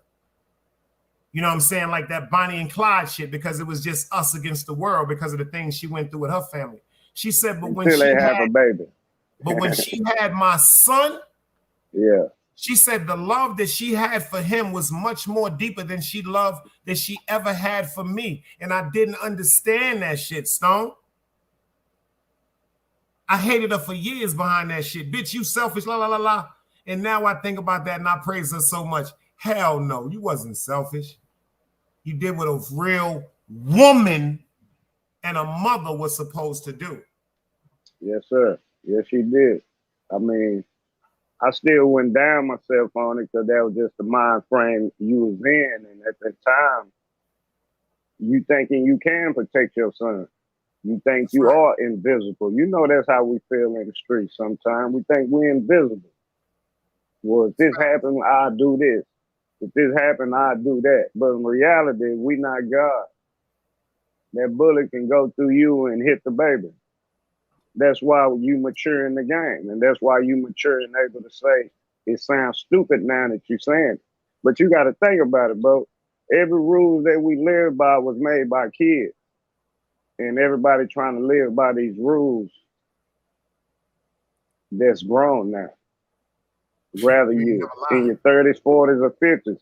The rules that you living by was made by kids at the time, and you still trying to enforce the rules that kids made. So And that's why you live said, like that. Clarice said, you know, I know you would do that, Clarice. Clarice said I would jump in the bullets for my, and I know she would. You know, I know you would. Oh yeah, I know she would. But see, y'all gotta understand, like Clarice said yesterday when we did the show. She said, Dice, a bitch nigga made me the way I am. See, y'all don't know Clarice's story. If she come up here one day and give me the honor of giving y'all her story, Clarice got a story to tell y'all. That's gonna always be the sis. But man. she right though. That's a fact. I mean, she right. When, in my evil days, back in my day, I'm pretty sure there's plenty of women that's messed up right now. I'm pretty sure they'd bounce back. I'm pretty sure there's moments in life to where they looked at every nigga fucked up. I mean, excuse my language. Because of what I did. You did what I'm saying? So she right on what she's saying. But my thing is, where do we get that from? That'd be my question. Because you're a couple years older than me. My boy Cross, my right-hand man, my big bro. Like I tell him all the time, y'all older than me. Yeah, shout out to the Cross. So where did y'all get it from? Yo, you want to hear some funny shit? I just had this conversation. Shout out to Tube Chronicles. I just had this conversation with my man. A lot of people may get upset with me when I say this, but I just got to say it because it came out of my heart. I really despise the person that wrote these rules to the game. I really despise them. You know why? Why? Because it's in the eyes of that whole terminology, the shit is just a game, Stone. The shit ain't real. But it was real at that moment in time when you lived it. See, I'm gonna tell you something, man. I never left my neighborhood. I ain't gonna say never. I tried to leave. Once I got a job and start working and start seeing, people taking visits to Jamaica and going to these different states. When I started working, that stuff was taboo to me, bro. Like, I just be like, man, y'all actually go here? Y'all actually go to, New York, Cali? Yeah, I've been to New York as a baby with my granny, but, she was in the Elks Lodge. She was the national president. Well, the Southwestern president of, Texas, Arkansas, blase, blase. But when I started working, it was taboo to me. I felt like a foreigner in my own country because I was so embedded in the streets. I ain't leaving this block. Like when I got a job, I was scared. Once I moved, I was scared. You know what I've been thinking about lately? This whole terminology is snitching. Let me tell you some real deep shit. Let's just talk. Let's just have an alleged conversation. I want you to put yourself in the shoes of anyone. This could be anyone. Let's just have an alleged conversation. I can't do it as a snitch. You ready for this? Just imagine this, though. Say we all grow up in the same neighborhood, hypothetically, right? Right. It's 5 of us, right? Gotcha. Me and you know that out of the 5 of us, 2 of us have some type of resentment for each other. Two of the 5 of our conglomerate, 2 of us is just for some reason it just ain't been right with them since public school, like since rock fights. But we've always been able to keep it at a respectable level because the majority, us, the 3, we always showed the love and stopped the bullshit. We'll say when they get adults, right? Gotcha. Say one of the 2 kills the other one. We all friends. Check this out, Stone. We all friends, right? One of the 2 killed the other one. Whatever the reason is, they killed him. Do you know the pain it is when somebody mother look you in your eyes and they know allegedly you may know what have happened to their child and you didn't go tell the police what happened? Do you know what type of pain that is? A nigga got a hole on his heart to the day he die? Yeah, that's a hole that'll never go away. People don't think about certain stuff. But how old? Okay, let's hypothetically speak. How old that certain individual would have been when that happened? 20 years old. But shit, he's still a kid. He living by kids' rules. And see, this is Yeah, what when I you mean. get The whole situation with the scenario of that, like you said, we know the rules, bro, especially when it comes to certain lifestyles that some of us have chosen, right? right. But we always say we know the rules. Like we know the rules, we know the rules, we know the rules, we know the rules. That always comes up. Well, he know the rules. He know if that he did that, that was gonna happen to him. Why is that the rules, Stone? Let me ask you But something. Why can't it just be, well, he fucked up, we don't fuck with him no more, and we shun his name? Check this out. How about this? How about this be a new gangster's rule? Allegedly to the people that's gangsters or whatever they doing. How about this be a new gangster rule? A nigga fuck up some money, don't kill him. He's no longer allowed to go to nobody. No plug. He's invisible to every plug. He has no choice of ever being in the underworld again. The only way that he can get money now is to quote unquote get a job and be a civilian because he didn't conduct himself as a motherfucking gangster in the mannerisms that come with this shit. How about we let him live with the disrespect and the disappointment within themselves because they couldn't stand tall amongst kings?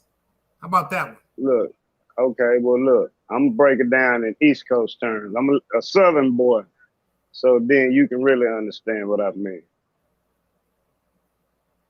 Number one, in a perfect world, that would be great. That's number one. That would be great. Number two, black people not even together like that to even make that type of rule. Because all he got to do, rather if he a rat or a sucker or whatever he is, whatever name he got on his jacket, he can go to another part of the country where other brothers at and make some money. See them Italians? I know how y'all do in New York. I know about the mafia, so I studied that, the Gambinos, the Lucchese's, the Bonanos, right. the Genovese, the Colombos. That's right. I studied that. I mean, I'm a vivid reader. If you go to my channel, that's what you will hear in my background. But what I'm saying to say is, we don't have that type of loyalty like they got with each other that we should have with each other. Even though they don't have loyalty, they still have the rules, but they rules weren't made by kids. They rules were made from the old country, from old men, by adults. So us black people, we can't even get along 20 minutes from each other, let alone a couple states, to make a call and be like, say, bro, you might can get 1, 2, or 3, but you can't just shut them down how you want to. In a perfect world, that's the type of language I like to talk, but we're not together like that. It's like Big Meat said, man, you'll never find a black crew like this because you can't get enough black people that will agree. Because we're going to fall out behind women, or this person getting too much money. Oh, why this person in the video? You know, why he getting more attention than I'm getting? You know, we don't know how to play our parts in the game. That's why we always been in last place. That's why I studied that mafia stuff. I just studied their structure. And that structure, it works for them, but for black people, we can't even get along, like I say, 10, 20 minutes from each other. This project don't get along with this project, but they on the same street. You did what I'm saying, man. That's in Texas too. That's everywhere. Everywhere I done been. When you brought up Macomb, Mississippi, my stepdad is buried in Macomb. The reason you don't understand why he ain't charged the way he's supposed to be charged, because they all went to school together. And you talking about the preacher. You talking about the Bible Belt. You don't lock preachers up like that. Well, that's how us Southern folks think. You don't lock no preacher up. She was wrong. That's what we tell ourselves. Made a great topic because I said that earlier. Why isn't that man being charged with attempted murder? Why is he being charged with assault with a firearm, and he tried to shoot his wife, and he then tried to commit suicide on himself? Look, Macomb, if you blink, you miss it. Like I say, my stepdad is buried there. Raised me since a little boy like my dad. My brother lived there, but they from Natchez. That ain't nothing but 2-3 minutes. Macomb and Natchez is the border town. You know, they used to call Natchez back in the day. What they call it now, what they used to call it. The old saying is, if you want to go get you a good nigga, you went to Natchez. In today's term, they call that the Walmart of niggas. But anyway, to make a long story short, the laws that we see on TV, and you know how many black people get killed in Mississippi, in Macomb or Natchez, that you would never see on the big screen? No, he not getting charged because everybody's in cahoots. Everybody went to school, or their grandparents knew their parents. You got generations of people. The law, but the law is different when it comes to different counties. The government can't impeach on a county. Unless it's just some, you think the government finna impeach on a preacher shooting his wife and tell him, well, he need to be charged with, it's not big enough. The charge might drop from that. It might be aggravated assault with a deadly weapon. Just saying.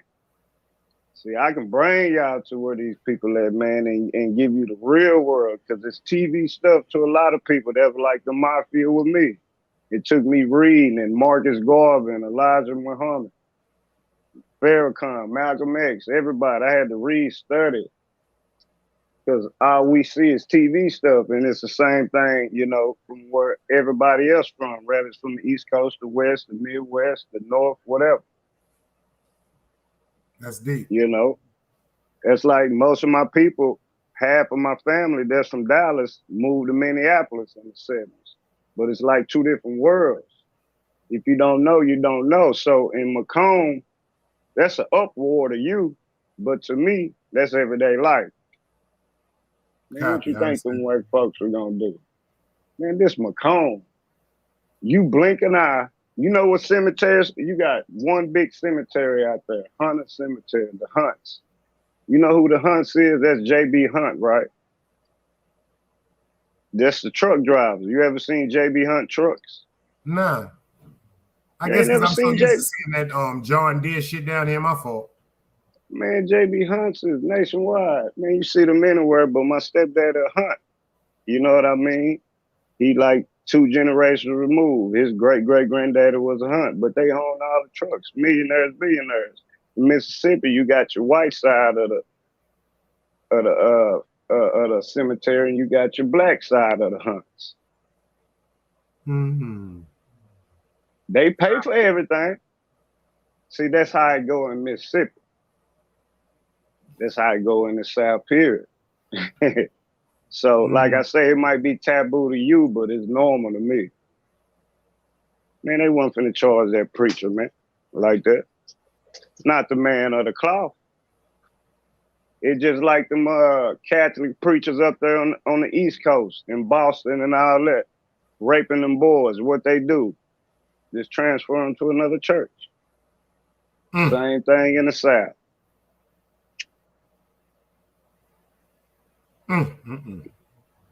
Yeah, I know, it's messed up, bro. That's crazy. Yeah, I just had to tell you that because you know, you felt the way about it, but nothing is gonna come about it. Because she ain't dead. She's just in critical condition. I mean, that means she can pass away.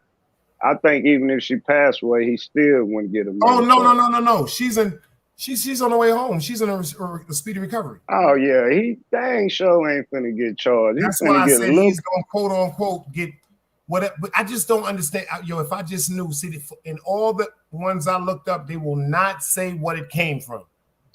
All they say is young pastor, great family, young pastor, great family. They don't say nothing about sexual misconduct, adultery. They do talk about abuse, that she's been repeatedly complaining. Abuse. Man, you know what them preachers do? You know they habit, the worst habit they have in Mississippi, especially in Macomb and Natchez. Liquor. That's their vice. More than any other drug, more than crack, more than weed, more than anything. They are alcoholics down. So, like I say, it don't surprise me if he did beat her. Maybe he drunk too much wine. Then guys say you can drink but don't overdo it. Well, he This is said the that part I about want to think wine. about, though. Let's think about this, though. What's If it up? was an act of passion of crime, why didn't kill the children, Stone? Cause it's called love or passion, if I ain't mistaken. But think about it. That Anytime I means see you something like temporary, that, but why would you kill the kids? Yeah, because usually, unfortunately, I've seen scenarios with this, like, because I'll be watching that snap shitting on TV.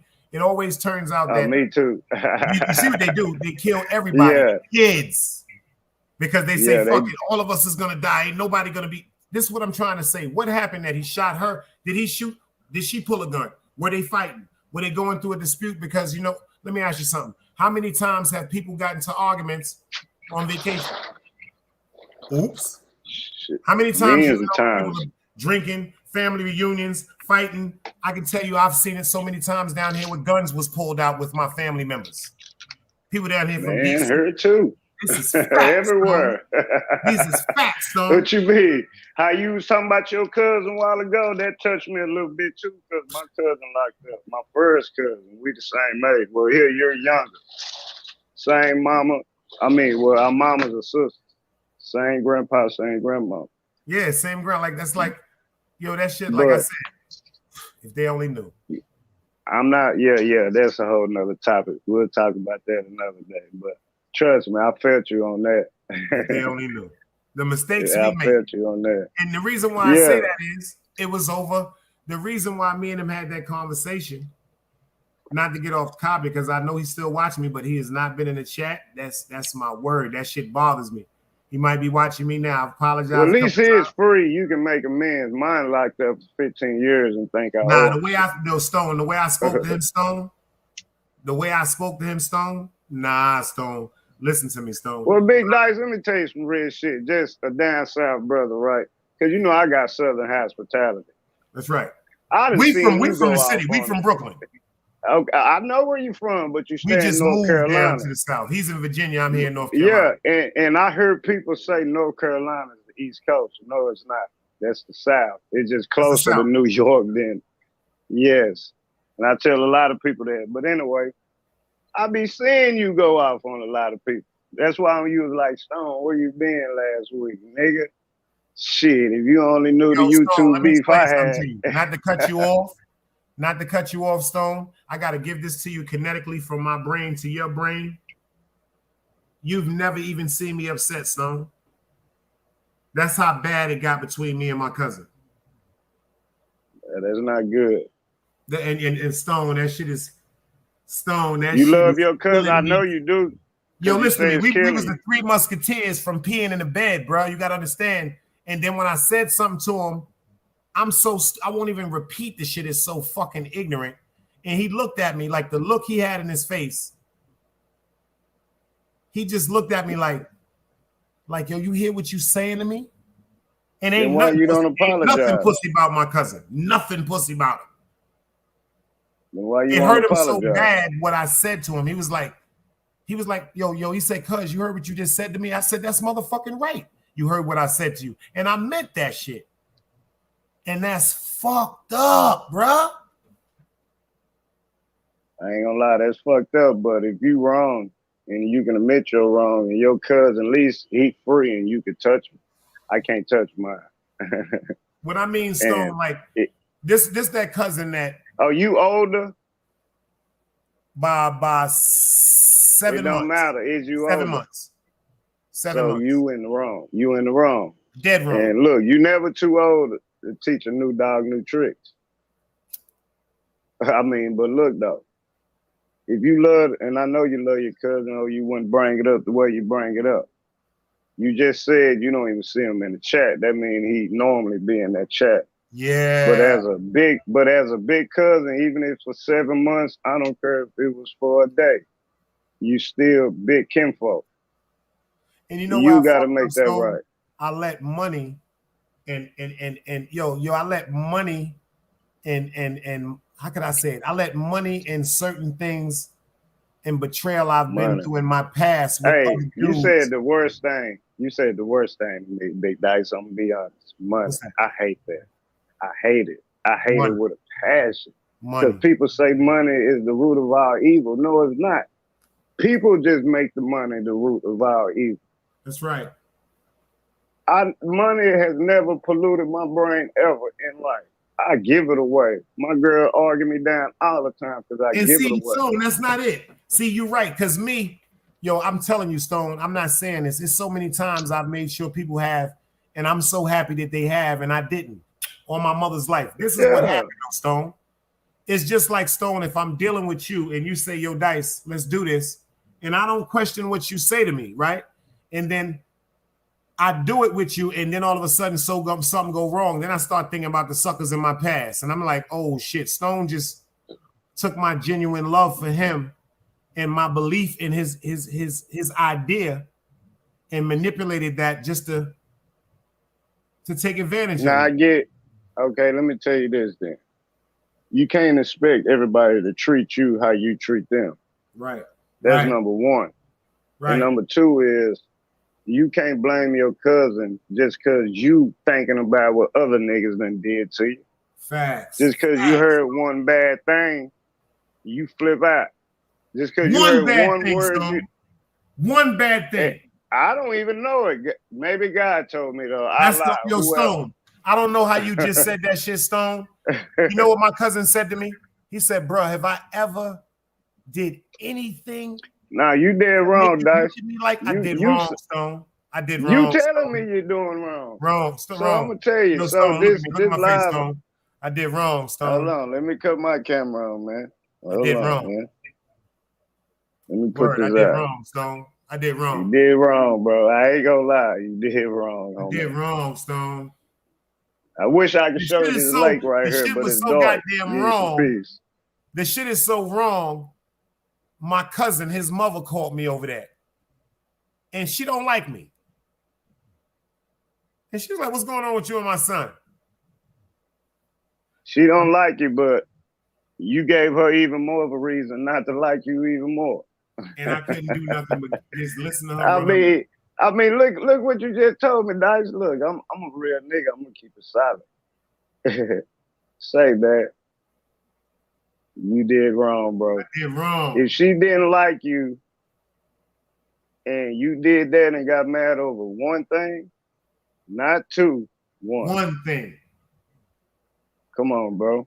I did wrong. Your cousin want that guy that did what he did to you. Your cousin wasn't that guy that made you feel that feeling you felt when you said whatever you said to him. That's right. That situation did, not my cousin. No. We're not talking about the situation.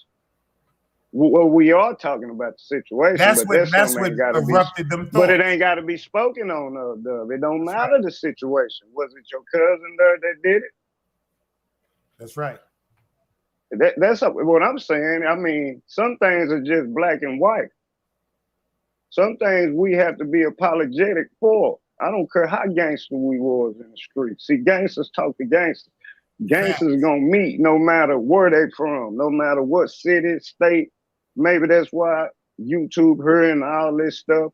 Maybe I needed to meet people from other coasts and other places, or maybe everybody else needed too. Maybe this social media can turn back into a good thing instead of everybody going against each other. Oh, over here. Now you got. My thing is over here, what I had to learn, and I was going to do something today because shout out to DJ Velo. I was going to come up here and do some humorous shit to DJ Velo, just fucking with him. You know what I'm saying? That's all my mother. Who was that? Oh, I don't even know that. He's in YouTube. He's a content creator, whatever. He's popping now. He's actually popping right now. Shout out to DJ Velo. He had said something on one of his lives that was sent to me, but I know it's just said out of the lore of what's going on right now. Like I said, I've had conversations with him behind the scenes. Certain things he's done has disappointed me, but I don't want nothing bad to happen. I actually, like I said. Okay, this is my next question. Everybody win. This is next question because there's no more beef going. Y'all must don't watch the South. What's that? I heard some East Coast cats talk today, man. We think we be beefing, but look at the South, look what they doing. And all of us is from the same state. See, I'm trying to kill it. Now, I ain't gonna front right now going on down here in this town right now. All jokes Oh, aside. I've been seeing little things. I've been this shit is seeing going down things. right now. That ain't my business. Boys is not playing. Yeah, that ain't my business. That ain't my business at all. I don't know nothing. I don't want to know nothing. But I do watch YouTube though. Oh yeah, you talk about YouTube. I'm talking about real life. Oh, that YouTube shit. I ain't got real life. Oh, I ain't got nothing to do. All jokes aside, Stone. What I used to do is I used to just say my little quick rebuttals back. But rest in peace to the Dread L. But he asked me to do something, and I got to stand on that. Man, I told the homie Cross, like I done seen him on a bunch of lives right before he passed away. Mm-hmm. But I went back and watched a lot of his lives. A lot. I call my boy Born King of New Jersey. I'm like, man, I done watched a lot of video. I like how he conduct himself. I mean, yo, I missed that. The liquor, man. This stuff is entertainment, man. This stuff is and that's what we didn't. That's what people didn't understand. I had to learn that, Stone. It took me 50 years. And but now everybody did. If you just knew what I've done, man. If me and you talk off the phone, this shit is stupid.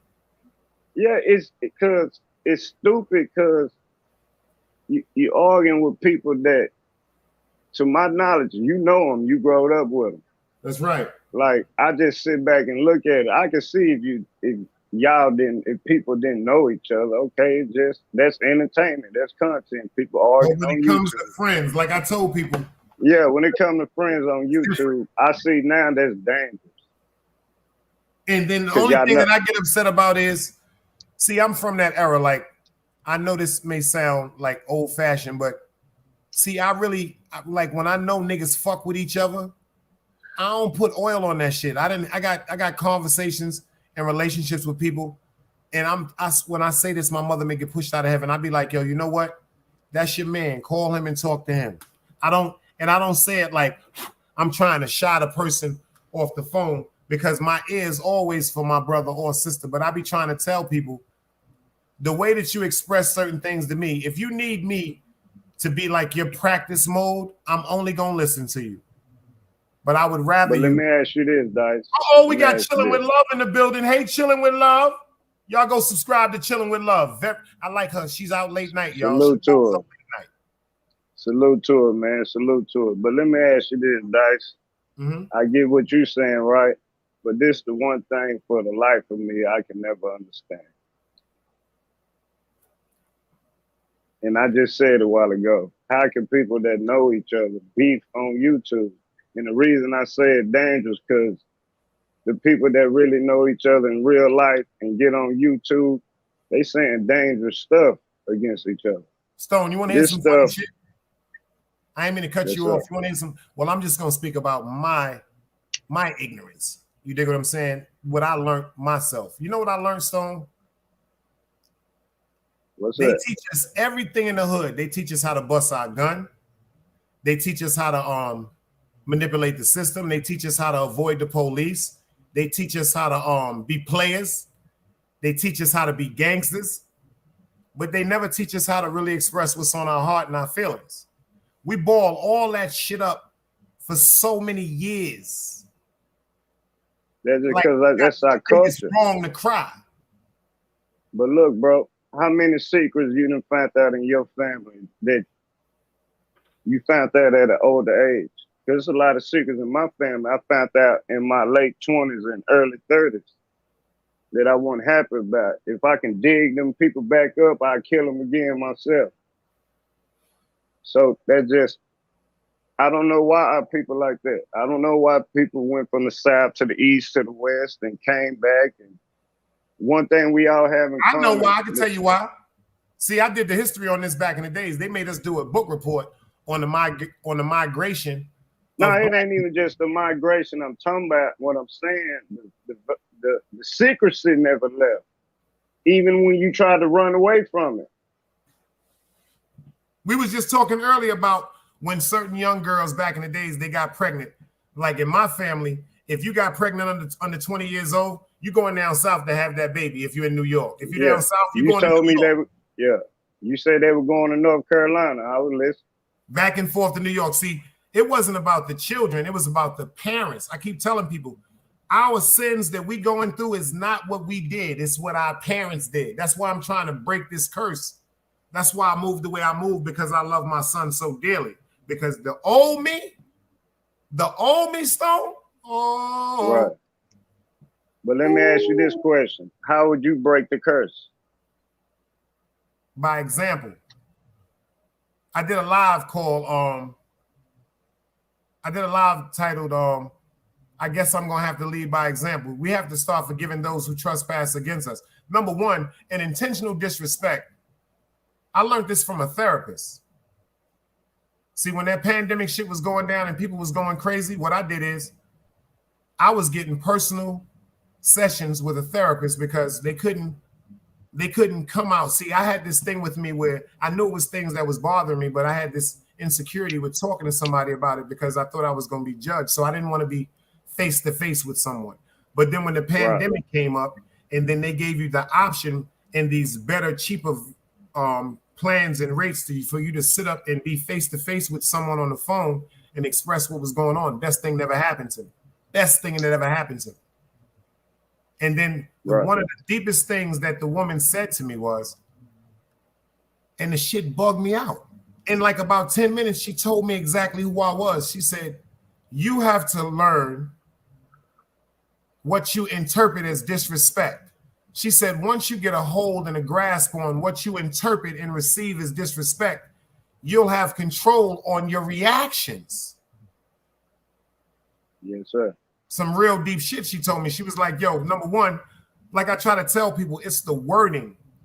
You dig what I'm saying? Like for instance, if me and you in a club and I don't know you from nowhere and I make a mistake and bump into you, it's nothing wrong with me going, excuse me, brother, pardon me for that, or making a gesture with the napkin trying to wipe your shirt or something because I may have spilled a drink on you. It's nothing wrong with me being over courteous to the fact that me and you may have bumped into each other, as opposed to looking at you saying, yo, what the fuck? You ain't see me, pussy? Yes, sir. Fuck is you in my motherfucking way for? See, I forget the fact that me being a man, I demand certain respect. We sometimes forget the same respect that we demand. We have to give out so much more. Okay, so I got this question for you. Just like you said, if you bump into somebody, hey, excuse me, brother. I do that a lot when I go out. And the natural reaction is, oh, man, you good, man. It's all good. Why people can't do that on YouTube when they have a disagreement? You know what I learned about YouTube, bro? That's a beautiful question. What I'm learning about YouTube is, and I'm going to use the example, shout out to Wax AP. Something happened between me and Wax AP, and because of insecurities in his mind, because of things that was done before, Wax got upset and he vented. So what? What was I supposed to do, Stone? Was I supposed to get up here and forget about the relationship that I have with him? Inshallah, the reason why everything happened with me and Wax is because what happened with me and Wax was an undertone pertaining to what happened with me and my cousin. See, this is what inshallah, this is what God showed me. Who are we not to be tested? And everything you throw out, you will receive. I disregarded the fact that was my cousin. I disregarded the fact that we were beyond family. But because of my ego and that big dice jumps into a fact, fuck all that bullshit. I even said one of the most ignorant things to him, Stone. Forgive me for this. I told him, he was like, yo, we family. I said, I don't give a fuck about my grandmother or your uncle or your grandfather. I don't give a fuck about my damn boy. I went crazy, yo, Stone. Yo, Stone, listen to me, Stone. I said some things. You spit on your own bloodline. Yo, this is what I'm trying to tell us. Yo, we fucked. I don't know. I'm not gonna say we. I'm fucked up. That's why I don't fuck with people, because I know the slightest increment of betrayal or treason, I'm gonna react on it. So I'm cool with being by myself. It's a lonely world when you're 100% real, but I'm in peace with that, bro. But let me ask you this, though. Another question. How you know you at peace if you ain't gave other people peace? Because that's one thing I learned. You never really at peace, even when you think you moved away from everything. You think you didn't excluded yourself, or you think you even right in a situation or a discussion or an argument. you never really at peace until you make peace. And that shit just came out my goddamn ass. I don't know where that Well, shit with just me, came from. you know why you're 100% right. With me, at least I know when it comes to just people running their mouth, I'm at peace as far as my reaction to who I used to be. But That if part you I got bigger under than the control. situation, but let me ask you this. If these people you know, I'm pretty sure y'all, I'm just hypothetically speaking, I'm pretty sure it done been arguments before anything. Kids, teenagers, kids, toddlers, teenagers. And shit. Appreciate you. Yeah, but what I'm saying is, what's wrong with black people? We think we too big to make peace with each other, rather if it's family or friends, because some friends are more closer than family. You did what I'm saying? The family might not understand that because some of the family don't live the life I lived or you lived, so they don't understand them bylaws. Even though they were set by kids. Family. I don't think no, blood don't make it, man. I got it, man. Look, I'm not gonna be no hypocrite. I got plenty cousins I don't mess with. It just one in particular, like how you talking about your cousin right now. I feel the same way. This ain't no far away cousin, but your cousin will rat on you too. But I ain't gonna lie. This might be messed up and this might come off wrong. I'd rather my cousin snitch on me than a nigga in the street. Hell, I'll take it better. A rat is a rat, regardless. Whatever happens, happens. You know what? That's why I love this conversation, because steel sharpens steel. Because great minds think alike. It's like a chessboard. I'm totally opposite. I'd rather a nigga in the street snitch on me than my blood. Because I'm like you. I got so many cousins. Yo, Stone, you may think I'm crazy. I go to family. I got aunts down here that got juke joints, right? Yes, everybody know when I go to the juke joint or I go to my family member's house, you know what I do, Stone? What's that? I put my chair, I get one of them folding chairs and go in the corner by the shade, pull out about an eighth, roll up a couple of spliffs, put on my Miles Davis on my iPhone, and I just sit back sipping on my Hennessy and observe everybody because I love to see people happy. That shit, I adore to see people enjoying each other. That shit does something to me, man. Man, don't it do something to your insides when, like you said, you're seeing everybody happy. It's no problem. Well, until the end of the night and everybody start drinking. But that moment in time. I know that I have to leave my Aunt Doretha's house. Shout out to my Aunt Doretha. Oh, yeah, it's time to go by 8, 9 o'clock. No, see me, it's around 10:15, because I got family members. What they do is they drink beer, then they'll drink alcohol, then they'll drink wine, then they'll drink beer, then they'll drink alcohol, mimosas, all drink that. Wine, and then the hurtful things from childhood it comes out. But this my thing. But this why I say black people, we always losing. That's why it's always them certain cousins or them certain family members. Yeah, we close cousins, but we not close. Because it's stuff that happens as kids. But with them Italians, them Irish, even the Latinos, the Cubans, New York, Puerto Ricans, it doesn't matter. Anything they got, they bring it to the table. We finna settle this. Y'all not finna grow up thinking this way against each other. Y'all not finna grow up looking at each other like that just because this happened when y'all were kids or y'all got older or 20s, 30s, 40s, 50s, whatever age it was. It was always a sit down. I just never understood as black, African American. I don't know. Jesse Jackson came up with the word African American. My generation was the first generation to even have that on their birth certificate. Yours don't say African American. What yours say? Color? Mine say African American.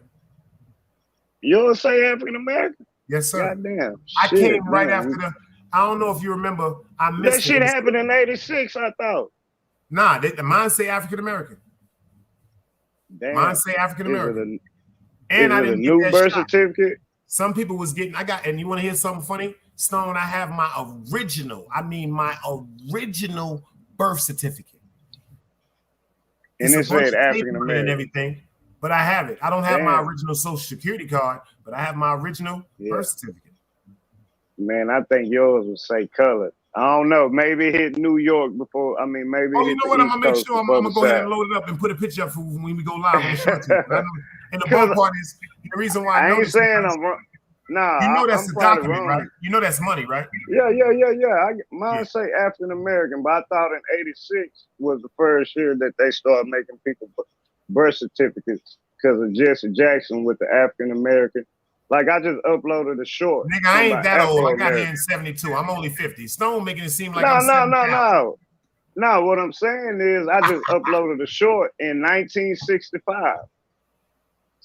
1965. And they asked the kids, what's your nationality? But see, I ain't He gonna said, front. I'm We from Brooklyn, Afro-American. Stone. I was born in Kings County Hospital. It's something different, man, about Kings. Anybody know what I'm Nah, talking this was about? in New York. Yeah, Kings County's different, bro. Like I was born in Kings County, bro. I That's a don't even know fact. what that said, Dice. That's in like it's like in the borderline of East Flatbush and Crown Heights. But when I tell you this is Oh, an infamous Flatbush. hospital, yes, sir. You can go get back in the days. You can get your tooth pulled for $25, long as you was there early in the morning. You didn't even have to have insurance. Facts. I'm gonna tell you in the South, bro. Well, as far as my generation, we know about Flatbush. Didn't Mike Tyson come from somewhere around there? But Yeah, from Brownsville. Flatbush, No, even Brownsville. Brownsville, Harlem. Brownsville. I That's don't know. Brooklyn. Okay. Then you got Harlem, goddamn me. Nigga, Yeah, that's man, over the I wanna go there so bad, I ain't gonna lie. I heard that's the Black Mecca. Like I say, I study the East Coast. I like how the brothers move. I feel like y'all move better than we do. Y'all got a little more structure than we have. I give that to the East Coast hands down. I love the structure, you want to even hear with the something funny? brothers. You want to hear I something just funny? think A lot y'all of people do. get mad at me. It's not that it's a lot of, this is just my opinion. No such thing as a bad opinion. What I know from what I've seen is secrecy pertaining to betrayal. That's what they, like woo. Unfortunately, man, it's like woo. See me, I stand on principle. Enough said. I stand on don't principle. Don't say too much. You dig? I stand on principle. That's all I gotta say. Like, but some people wasn't raised like that. That go for my son. I told my son, once you show to me that once you're not being honorable anymore, once you're not standing on law, you got me questioning everything I ever showed you. You got me questioning your whole existence in life. Now I gotta watch Hey, you. Dice, that's crazy you said that. You know what my daddy told me like 2 weeks ago? I was supposed to go to his house and take him something. But you know, shit, I'm at work 6 days a week. I work Monday through Saturday. And I ain't never let my papa down. I'm telling you, I got a lot of brothers and sisters. Never let them down. I'm the oldest. He was like, man, you supposed to be a man of your word. You said you was coming. But I'm like, damn, nigga. Shit, nigga, I'm tired. Hell, I ain't get out of work till 3, 4 in the morning. You dig what I'm saying? He didn't give a goddamn. He said, but you said it though. Facts. It came out your mouth. Like my son, like people tease me, like my son asked me for money. Yo, Stone, you think I'm wrong for this? My son asked for money. Like, say if he bought, like if my son asked me for something, see, what I taught him was you have the right to remain silent. Anything you say comes out your mouth will be the truth. Because if you say, Pops, can I have? That's not saying can I borrow. So when my son say he need $100, I need $1.50 back. And he'd be like, yo, why do you always, this a fact. It's 50 cents on the dollar because Stone, if you ask me for $100, Stone, I need 200 back. And I wouldn't. See, that's that East Coast stuff. No, this is what I do, Tone. Like all jokes aside, like if you ask me for 100, I need 200 back. And every week that interest, my uncle, let me tell you something, bro. I know people that live off interest. Number one, you still owe me an interest every week until you pay that buck back. Okay, what about the principal then? I can talk your language too. What about the principal when the interest run out? Then it's about principal. Then what you tax? See, it's no tax. See, you up once. All right, put like this: if I borrow if you borrow $100 from me, right, and you take 5 weeks, I got you. If you take 5 weeks to pay me back, right? You want 200. You paid me $500 plus the 100 you owe to get out of it. You paid me $6 when all you had to pay me back was $2. Yeah, I get it. That's what you signed up for, and that's what you gonna stand on if we make the agreement.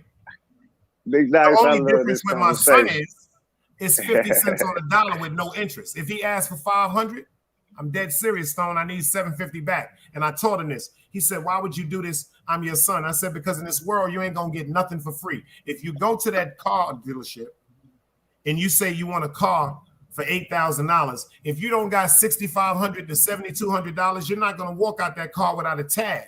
So when you put down $1,500 and $2,000, what you think? They still gonna honor the fact that they said $9,000? No, that turns into 10, 11, you still owe that money. 12 because of interest. Yeah, you owe that back end. No, I get it, but I'm gonna tell you, as a son, I done been through this with my pops back in the day. Man, I wish my daddy would charge me interest on some money. I'd never pay you back. Not the interest. No, I never charged them no interest. But I will charge 50 But look, no, but okay. So what you doing then? Look, see me, I'm smart. You dig what I'm saying? My daddy know that. I get a lot from him. My pops did 15 years in the feds. Big my man. pops did 11 for killing a cop. Yeah. Shit. Well, I don't know who can top that shit, nigga. My pops from Chicago, shit. bro. Your pops are real. Hey, never mind. I don't want to say that. My bad. Word up, nah. My hey, grandmother, R.I.P. the pops, man. Ethel Sanders was my grandmama would have. Boy, my grandmama would have loved your pops. Like I said, my granny, man. I talk about this, and I'm not proud of this, but something she taught me, may she rest in peace. She showed me, like, you got to do certain things. My grandmother sold guns and cocaine, bro. My grandmother transported guns from Chicago and Georgia to New York to the day she died. How was she wrong about it? Look at the time back then. That's right. But where I feel as though she was wrong, this is what you boy, I love you when you come up here and talk, because we talk. Let me say this, and then I want you to finish. My granddaddy dead, meth in 87, blowed up. I'm the only grandchild he knew. Meth lab blowed him up. So now you continue. See how we got stuff in common? See, well, my mother, this is what happened. My father being from Chicago and my mom's being from Brooklyn, they was in love. My father was in love with my mother since she was 9 months pregnant. And when he went and caught his charge, he told my moms, "I'm going to marry you one day." And when he came home, he married my moms and stayed with her to the day she died. You heard me? But my grandmother, my cousin, God bless his soul, his name was Terry Saunders. He was from 58 Martin Street, from Flatbush and Church. My cousin was a bank robber and he used to rob. My cousin responsible for robbing the biggest check cashing heist in Brooklyn, New York. This was in 1991 because him and his man bought Ford Runners. The biggest check cashing joint that was ever robbed. Google it. My cousin Terry Saunders. Google his name. It's gonna pop up with it. He did time. He did that. That was my grandmother's grandson. That was her son, Terry Saunders, senior son. See, my mother, she was in love with a gangster, and like my pops, he wanted me to know his side of the family. That wasn't my biological father, but that's my father. And he wanted me to be around him because he loved me. But my mother, being raised the way she was, my grandfather working all his life, even though he was a gangster, my grandmother, you know what I'm saying? And then she seen the problems with my uncle being who he was. She hated the fact that I was just gravitated to that life. I never forget, my cousins and them hit a check cashing spot. My pops told us, "Yo, get in the car." My mother said, "What's going on?" She said, "We going to Mommy house. We go to Flatbush. Stone, if I'm lying, may I die right now." We walk in the motherfucking living room. It's $622,000. It's $622,000 on the floor in food stamps. Now check this out. If it's $622,000 on the floor in food stamps, this back then, how much cash you think my cousins and them had? Man, that was back then, and you say it was 62. What'd you say? 622,000 when we used to get the food stamp. You say Hold on. You said 622. I said 622,000 in food stamp. These is facts. Okay, so if we turn that into dollar bills, dollar bills, My cousin gave me like about 20. My cousin gave me like 27,000 worth of food stamps. I bought Chinese Okay, food. that'll be roughly because food stamps was a discount, so that'd be roughly And you could buy Chinese $5-6 food back in the days with food. I bought food stamps for the whole hood for 2 years. Blurko Bang, salute. Oh yeah, that's 5-6. That's 5-6 M. These is cash. all facts. My cousin gave me 23,000 in food stamps, and he gave it to me. She snuck it to me because my moms didn't want me getting nothing from them. And my cousin told me that he bought me a knapsack. He bought me a Jan Sport knapsack, and my moms thought it was just an empty knapsack, and it was 22,000, almost 23,000 in food stamps. I never forget that shit. Nah, that's real. So like I tell people, my grandmother, you know where she messed up? Even though she did what she was supposed to be doing, as a woman, the obligations that she had to behold because my grandfather went to the feds. My grandfather, her husband, was friends with King Fawn's grandfather, great grandson. They was running partners. So when he went to the feds, my grandmother took over his loan shark business and his cocaine business. And this was an exposure that she gave to all of her sons. My old uncle, his name is Joe Young. He's in jail for the rest of his life. He's deaf, he's mute. My Uncle Terry, he passed away. And my pops passed away. All she bred was gangsters. Straight gangsters. Right. But this fucked us up because number one, we have to think about the things that we expose our children to and the lifestyles that we bring them accustomed to. But do you think it's wrong on their time on how they looked at life? Because I get what people say now. Well, okay, I appreciate that. I do think it's wrong for the exposure, for the negligence and the lack of. I don't appreciate it then. the lack of like certain things I saw. I wasn't supposed to be seeing cocaine, marijuana. I wasn't supposed to be seeing guns. I wasn't supposed to see. These are things that spark curiosity within adults. Pay attention. Stone, if you walk in the room and you see 60, 70,000 on the table, key of cocaine and a bunch of guns, you're gonna be like, yo, what the fuck is going on? So imagine what a child is saying, growing up saying, what is that? Oh yeah. No, I dig it, but maybe that was just the best way. It's like you said with your son, man. It's the best way they knew how to raise you at that time. And I love them all for everything. Like I said, I had the best of both worlds. And look where you at right now. So Fucked up, Stone. Fucked up. How you fucked up?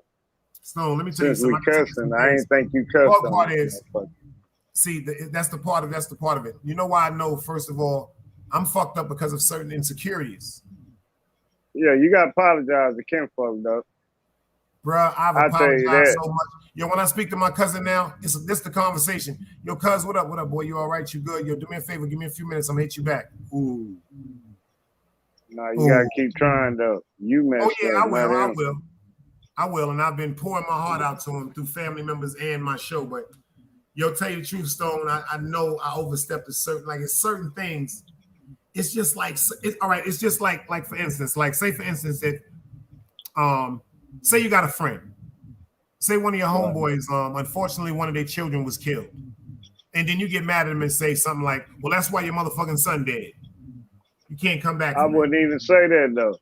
But I'm just saying, certain things you can't come back from. But I be seeing that from y'all side of the map. Yeah. I see that a lot. You know, certain words you can't come back from. Especially a cat like me. Said, you know what? That's another thing you just said. As far as people on YouTube, they do it on my side of the sector too. As far as ain't nobody exempt from it. I actually appreciate all of that because who am I not to be tested? Inshallah. Like all jokes aside, that you see, Stone. Let me tell you something. This is my interpretation. This is how I got the piece on everything. Number one, and I'm not talking no tooting my horn shit. I don't know a nigga that ever spoke to me any type of way that I've been spoke to on YouTube in my face. That's on my mother's life.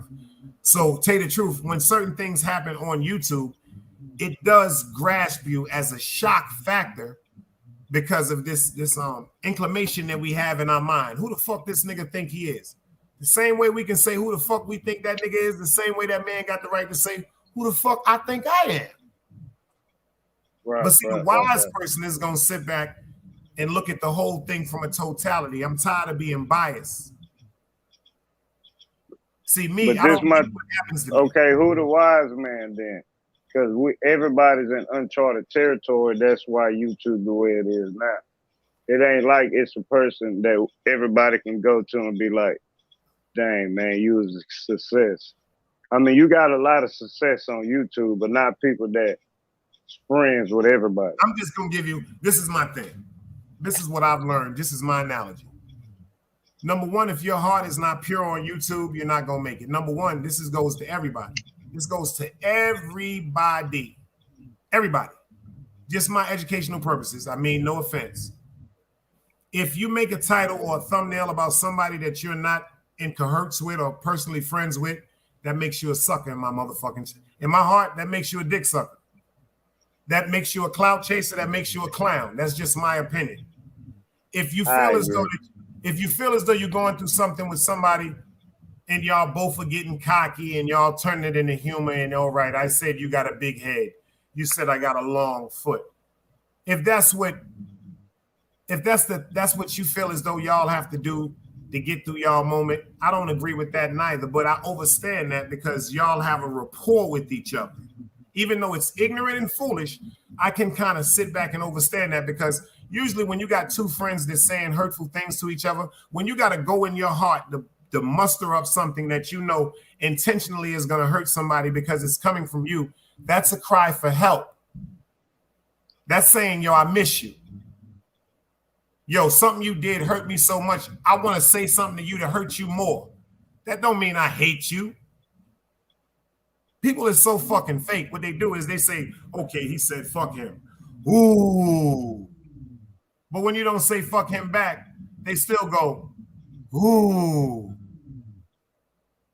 I had to learn that shit. Can I ask you something, Dice? Can I ask you something? If you say something back, you don't think that's a form of hate, even though they said it first? I think it's a form of ignorance. But the words you say, if you precise with your... Remember, everybody know what happened with me and my beloved friend Compa. You know, I'm not talking for Compa. I'm talking I for don't me. know. Well, I'm just saying, it was an incident where me and him shot at each other for a couple of times. Make a long story short, you know the most stupidest part about that? The ignorance within myself. See, people don't really know the truth. You know what really bothers me about that whole scenario? Not the fact that shit came. Number one, we never argued without YouTube. You know what bothers me about that whole scenario? I have to live the rest of my life until I see my man, Inshallah, again in heaven, which I know I will, without knowing what did I do to upset him to the fact that he even said things to hurt me because I hurt him. Fuck the fact what he said to me that he hurt me. I want to know what I did to hurt my man because I don't want to do that to nobody else.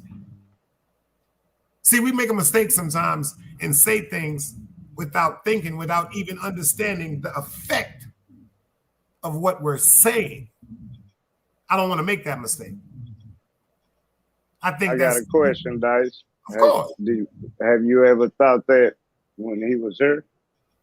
Say it again? Have you ever wanted to ask that question while he was living? Actually, I did. So my next question is, why you didn't? No, I did ask him the question. Okay. And his response was, and I had to respect it, but I didn't understand, and I still don't understand the ignition. What he said to me was, and I had to learn this, bro. That's why I had to stand on what he told me. He said, when you understand, Dice, with this YouTube world, he didn't say reality. He didn't say in real life. He said, when it comes to this YouTube world, there are certain rules that you have to learn. You're new to this. See, when I was hearing that, my ego and my feelings was involved, so I took it as utterly disrespect. Now, I receive that as some of the most beautiful and kind words that I ever could have heard. I don't want nobody to be fake to me. Some people don't really know how to talk articulately or talk concernedly. Some people, the only way they know how to express themselves may come across sometimes vulgar. But at least I know you're being genuine with me to correct myself. You dig what I'm saying? Certain things that don't bother me. That sharpens me as an individual. What I try to do is make sure certain things like that never occur again.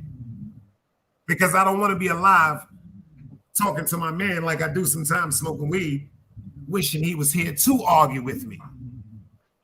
Yeah, but I'm gonna tell you, like I tell people, bro, because everybody always uses an analogy about, I know you are Muslim, but you know what I mean. It's like when people persecuted Jesus, right? But people never talk about the war that went on in heaven with the God and the devil. That's right. How and certain what they angels, warred over. yeah, I didn't like show them. yeah, like certain people don't know. I mean, I don't know if you believe it. They say the devil became a dragon and was wiping out all the man. I mean, that's what they say in the South. I don't know. It's up for debate. I love hearing new things. I can't knock that out of That's turn, just what, because if God can be anything and created everything, and the devil was his most trusted apprentice and angel, and he bestowed upon him so many powers, that's not far to believe from. But let me tell you what I told the preacher. I said, show me where they say that in the Bible. See, the bug part about it is in the Bible, they break out so many parts. Like, that's why I tell people, go read the book of Enoch. You know what I'm saying? The hidden scriptures. I know about Enoch. Yeah, they really got a bunch of stuff in the Bible that and I don't understand why they took that out, because it's like with Jesus Christ, they just got that was the last scrolls that they found. The last scrolls, yeah, but the Enoch talks about it too. Wasn't Enoch the only human that God made an angel? Enoch was the only human. Enoch was the only human that had straight. He became an angel. Yeah, they had straight. Yeah, he had more power. They said he had more power than Michael. That's right. They said his throne was next to Jesus. Right next to him. Not next to Jesus, but next to God. That's not right. Jesus. I mean, Jesus, God. Yeah. My apologies on that. But, you know, I read a little bit, man. You know, I love this type of dialogue, man. Like, it's just people YouTube. Be seeing me, bro. They feel as though. Yeah, it's YouTube. Matter of fact, what's his name? Shout out to Hoodies Up. Perfect example. Shout out to Hoodies Up. Shout out to Oliver. I feel as though Oliver has the potential to have one of the most inspirational platforms ever. That's what's up. He stays on his mission as the good person that he is. See, what contradicts him is, shout out to him and his beautiful family. For anybody to take upon the responsibility of dealing with somebody that may have an impaired part with their body, that shows that your heart and your love for humanity is so beautiful. You're not evil. So when you come on a platform and then your description is, yo, I'm gonna do this, and yo, word up, and word up,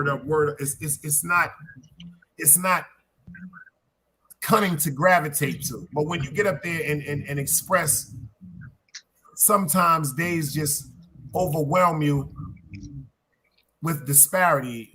When he talks about how he misses his mother, like, I know these days when I wake up sometimes just going, damn, why God took my mom. It's like when it seemed like at first when you're talking about who you are, trying to be who you are on YouTube, if you don't stay focused, you will run from everything that your blessing is supposed to be because of who you become. I said this from day one. I'm gonna be the same person I am on YouTube I am in real life. Ain't never been no sucker. Very respectful. Hey, Dice, let me say this though, bro. I'm gonna tell you what I learned off YouTube. See, y'all don't know what be going on with me in my sector. I mean, some stuff I ain't gonna lie, I do, you know, but it's all fun and games. But then some of that stuff turned real. But now I'm the person trying to fix everything, not just me, it's a collective of people. But the end of the day is like, damn, when is enough is enough. See, because people fail to realize, you know why? See, this like I tried to tell somebody, see, this is Compa right here, man. Rest in peace to Compa. people had the nerve to tell me how I should expect someone to react off their feelings. See, me, first of all, this is what I told the whole YouTube. If I am not holding a grudge against CONVO for anything that he may have said for me, I feel as though no one else has the right, because they don't know CONVO like me. They don't know CONVO like China. Yeah, people have been around CONVO, but nah, not like us. And I'm not throwing no shots at nobody, because CONVO was a very impressionable spirit. So, but I said, the memories that I have and the things that I know, people couldn't even compare to have conversations with me. But he asked us all. He said, Joe, if you're gonna bust a move, bust a move. He said, when you end the broadcast, let it be all about love. He told me, he said, yo, Dice, you got to get you some crocodile skin and stop acting like a bitch. He said, this is not the real world. This is YouTube. Things go on YouTube that you're going to have to just muster up and go bust a move and go on with your motherfucking life. But see, when we grow up with this how can I call it? This defense mechanism in our mind as men, the minute we feel as though we're insulted or our integrity or our strength is questioned, we have to embark on some type of war or vicious bullshit. I'm not living like that no more, man. Yeah, nah, that shit too drainful. It's like I really believe what I do. That's why I'm so worried now. I pray to God now about some of the things I did. I hope it don't touch my son. My son has been through things that has scared me to death as a parent. And I know it's because of me. It's because of shit I did. But the blessings that he has. Woo!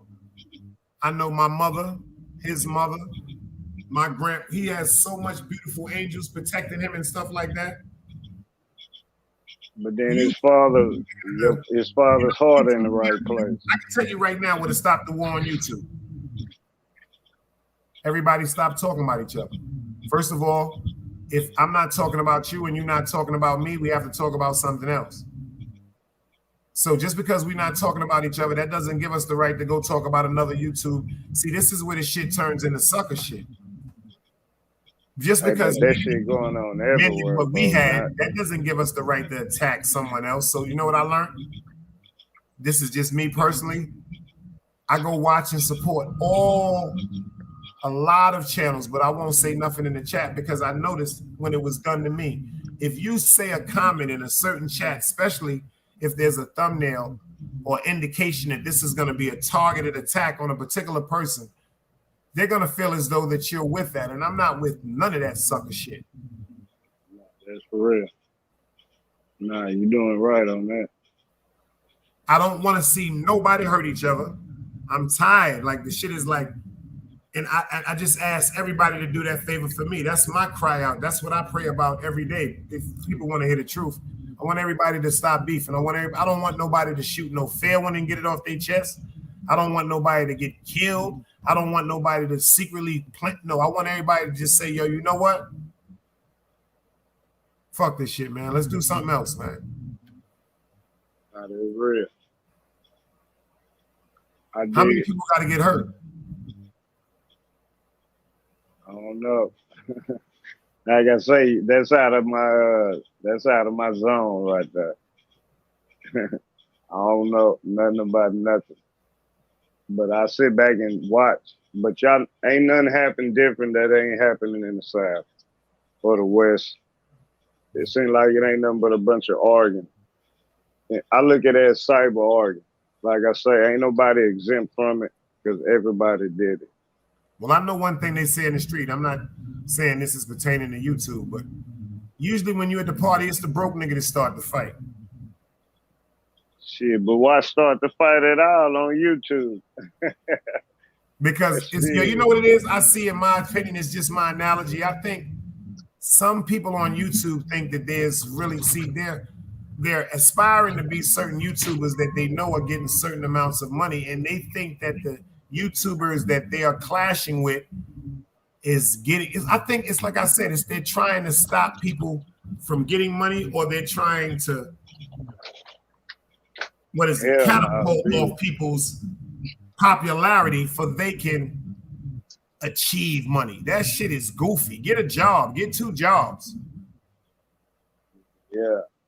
I mean, if you feel like you got a lane for YouTube, do your thing, but beefing ain't gonna get you nowhere.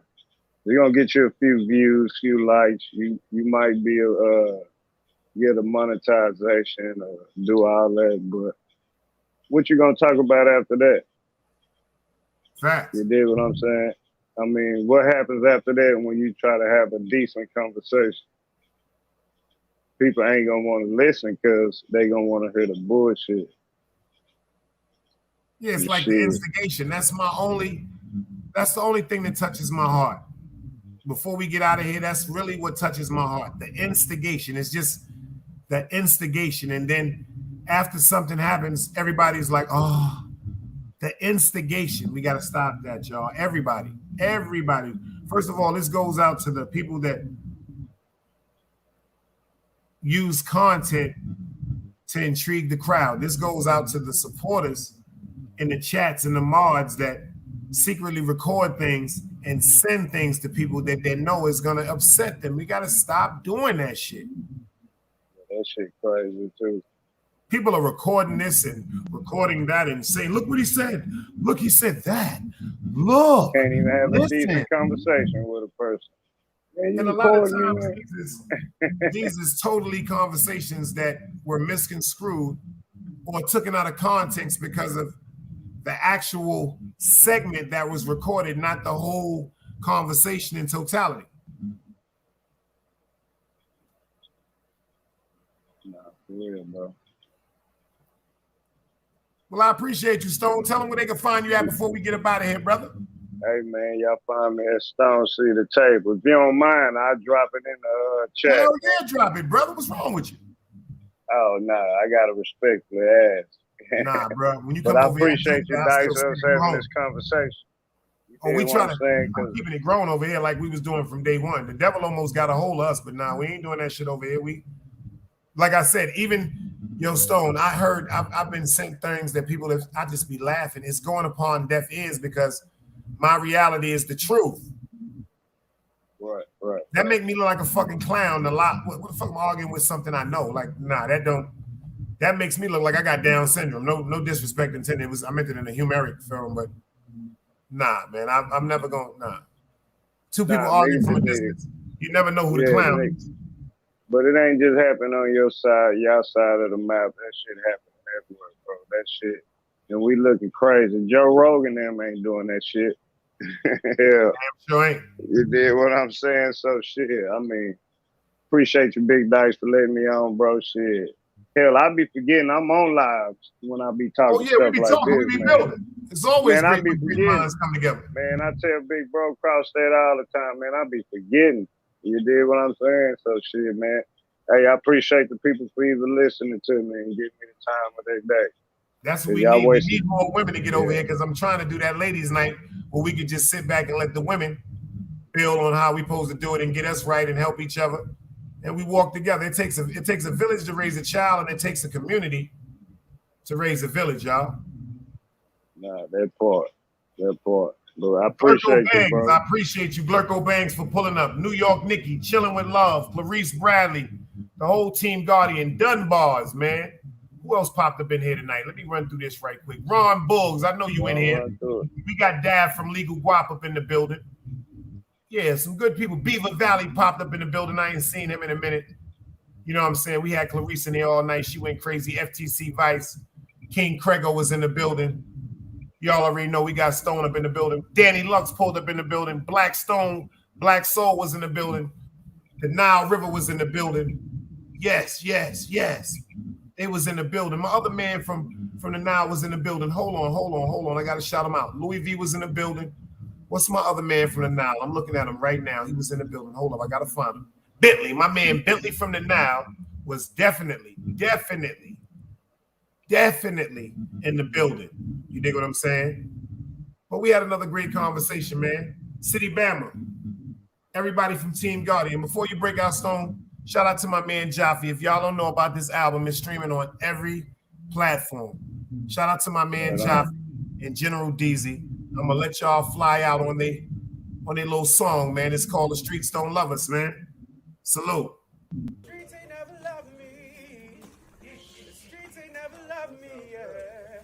The streets ain't never loved me, yeah. Streets ain't never loved me since my brother died. My mother cried, tears in my eyes bleed red. Ain't no love inside. Streets left me dolly, my phone they left it holy. Dawn was in that passenger side when they tried to phone me. Yeah, you know the streets ain't never love us. Yeah. GD. I've been shot, I was left with a zipper on my stomach, nigga. You know these streets ain't never loved me. I've been stabbed, I've been left with a zipper on my stomach, nigga. You know the streets ain't never loved me. I've been locked, I got charged for some shit I didn't do, nigga. You know these streets ain't never loved me. Caught a case, went upstate, fuck the Jakes, nigga. Yeah, you know these streets ain't never loved me. Laying up in the hospital bed in ICU. Hit that button like every 3 hours to get those blues, yeah. Laying in the test of pain, I know shit won't be the same. Sipping my stomach, shit don't stop a thing, I'm still a man, yeah. But who gon' be there when you doing time? Can't get no money, so they dropping down, these niggas bitter. And I hope they get the picture. I'm only getting bigger. The top cat out my litter, yeah. Tell you they love you, but they hate you on the low. They hold you back, how they expect for you to grow. I got locked up, ain't said me nothing, but I'm your nigga. My body numb, I got no feelings for you niggas. I'm from where niggas will shoot you right here in these hallways. If you got trust in that loyalty goes a long way. These size 11s, these pussies can't walk a mile in. They hit my cousin with life and he's still smiling. I've been shot, I was left with a zipper on my stomach, nigga. You know these streets ain't never loved me. I've been stabbed, I've been left with a zipper on my stomach, nigga. You know the streets ain't never loved me. I've been locked, I got charged for some shit I didn't do, nigga. You know these streets ain't never loved me. Caught a case, went upstate, fuck the Jakes, nigga. Yeah, you know these streets ain't never loved me. The streets ain't never loved me since my brother died. My mother cried, tears in my eyes bleed red. Ain't no love inside. Streets left me dolly, my foreign they left it holy. Dawn was in that passenger seat when they tried to fold me. Remind me of my gun, that was real shit, this real spit. Rocks I was selling was smacking them, call it Will Smith. I ain't never told and never folded under pressure. Yeah, them Neek was in that ambulance with me, he was on that stretcher. Niggas tried to take my life, I couldn't tell you who. Many men might not make it, I'm here to tell the truth. Me and Job, that's my brother, you know we moving tight. Brown boys fuck with the family and I'ma get them that. This my testimony, solid, all the rest is phony. Merrick niggas come at the fam and send your best opponent. I was stabbed, I was left with a zipper on my stomach, nigga. I know the streets ain't never loved me. He was shot, he was left with a zipper on his stomach, nigga. You know the streets ain't never loved us. Gang.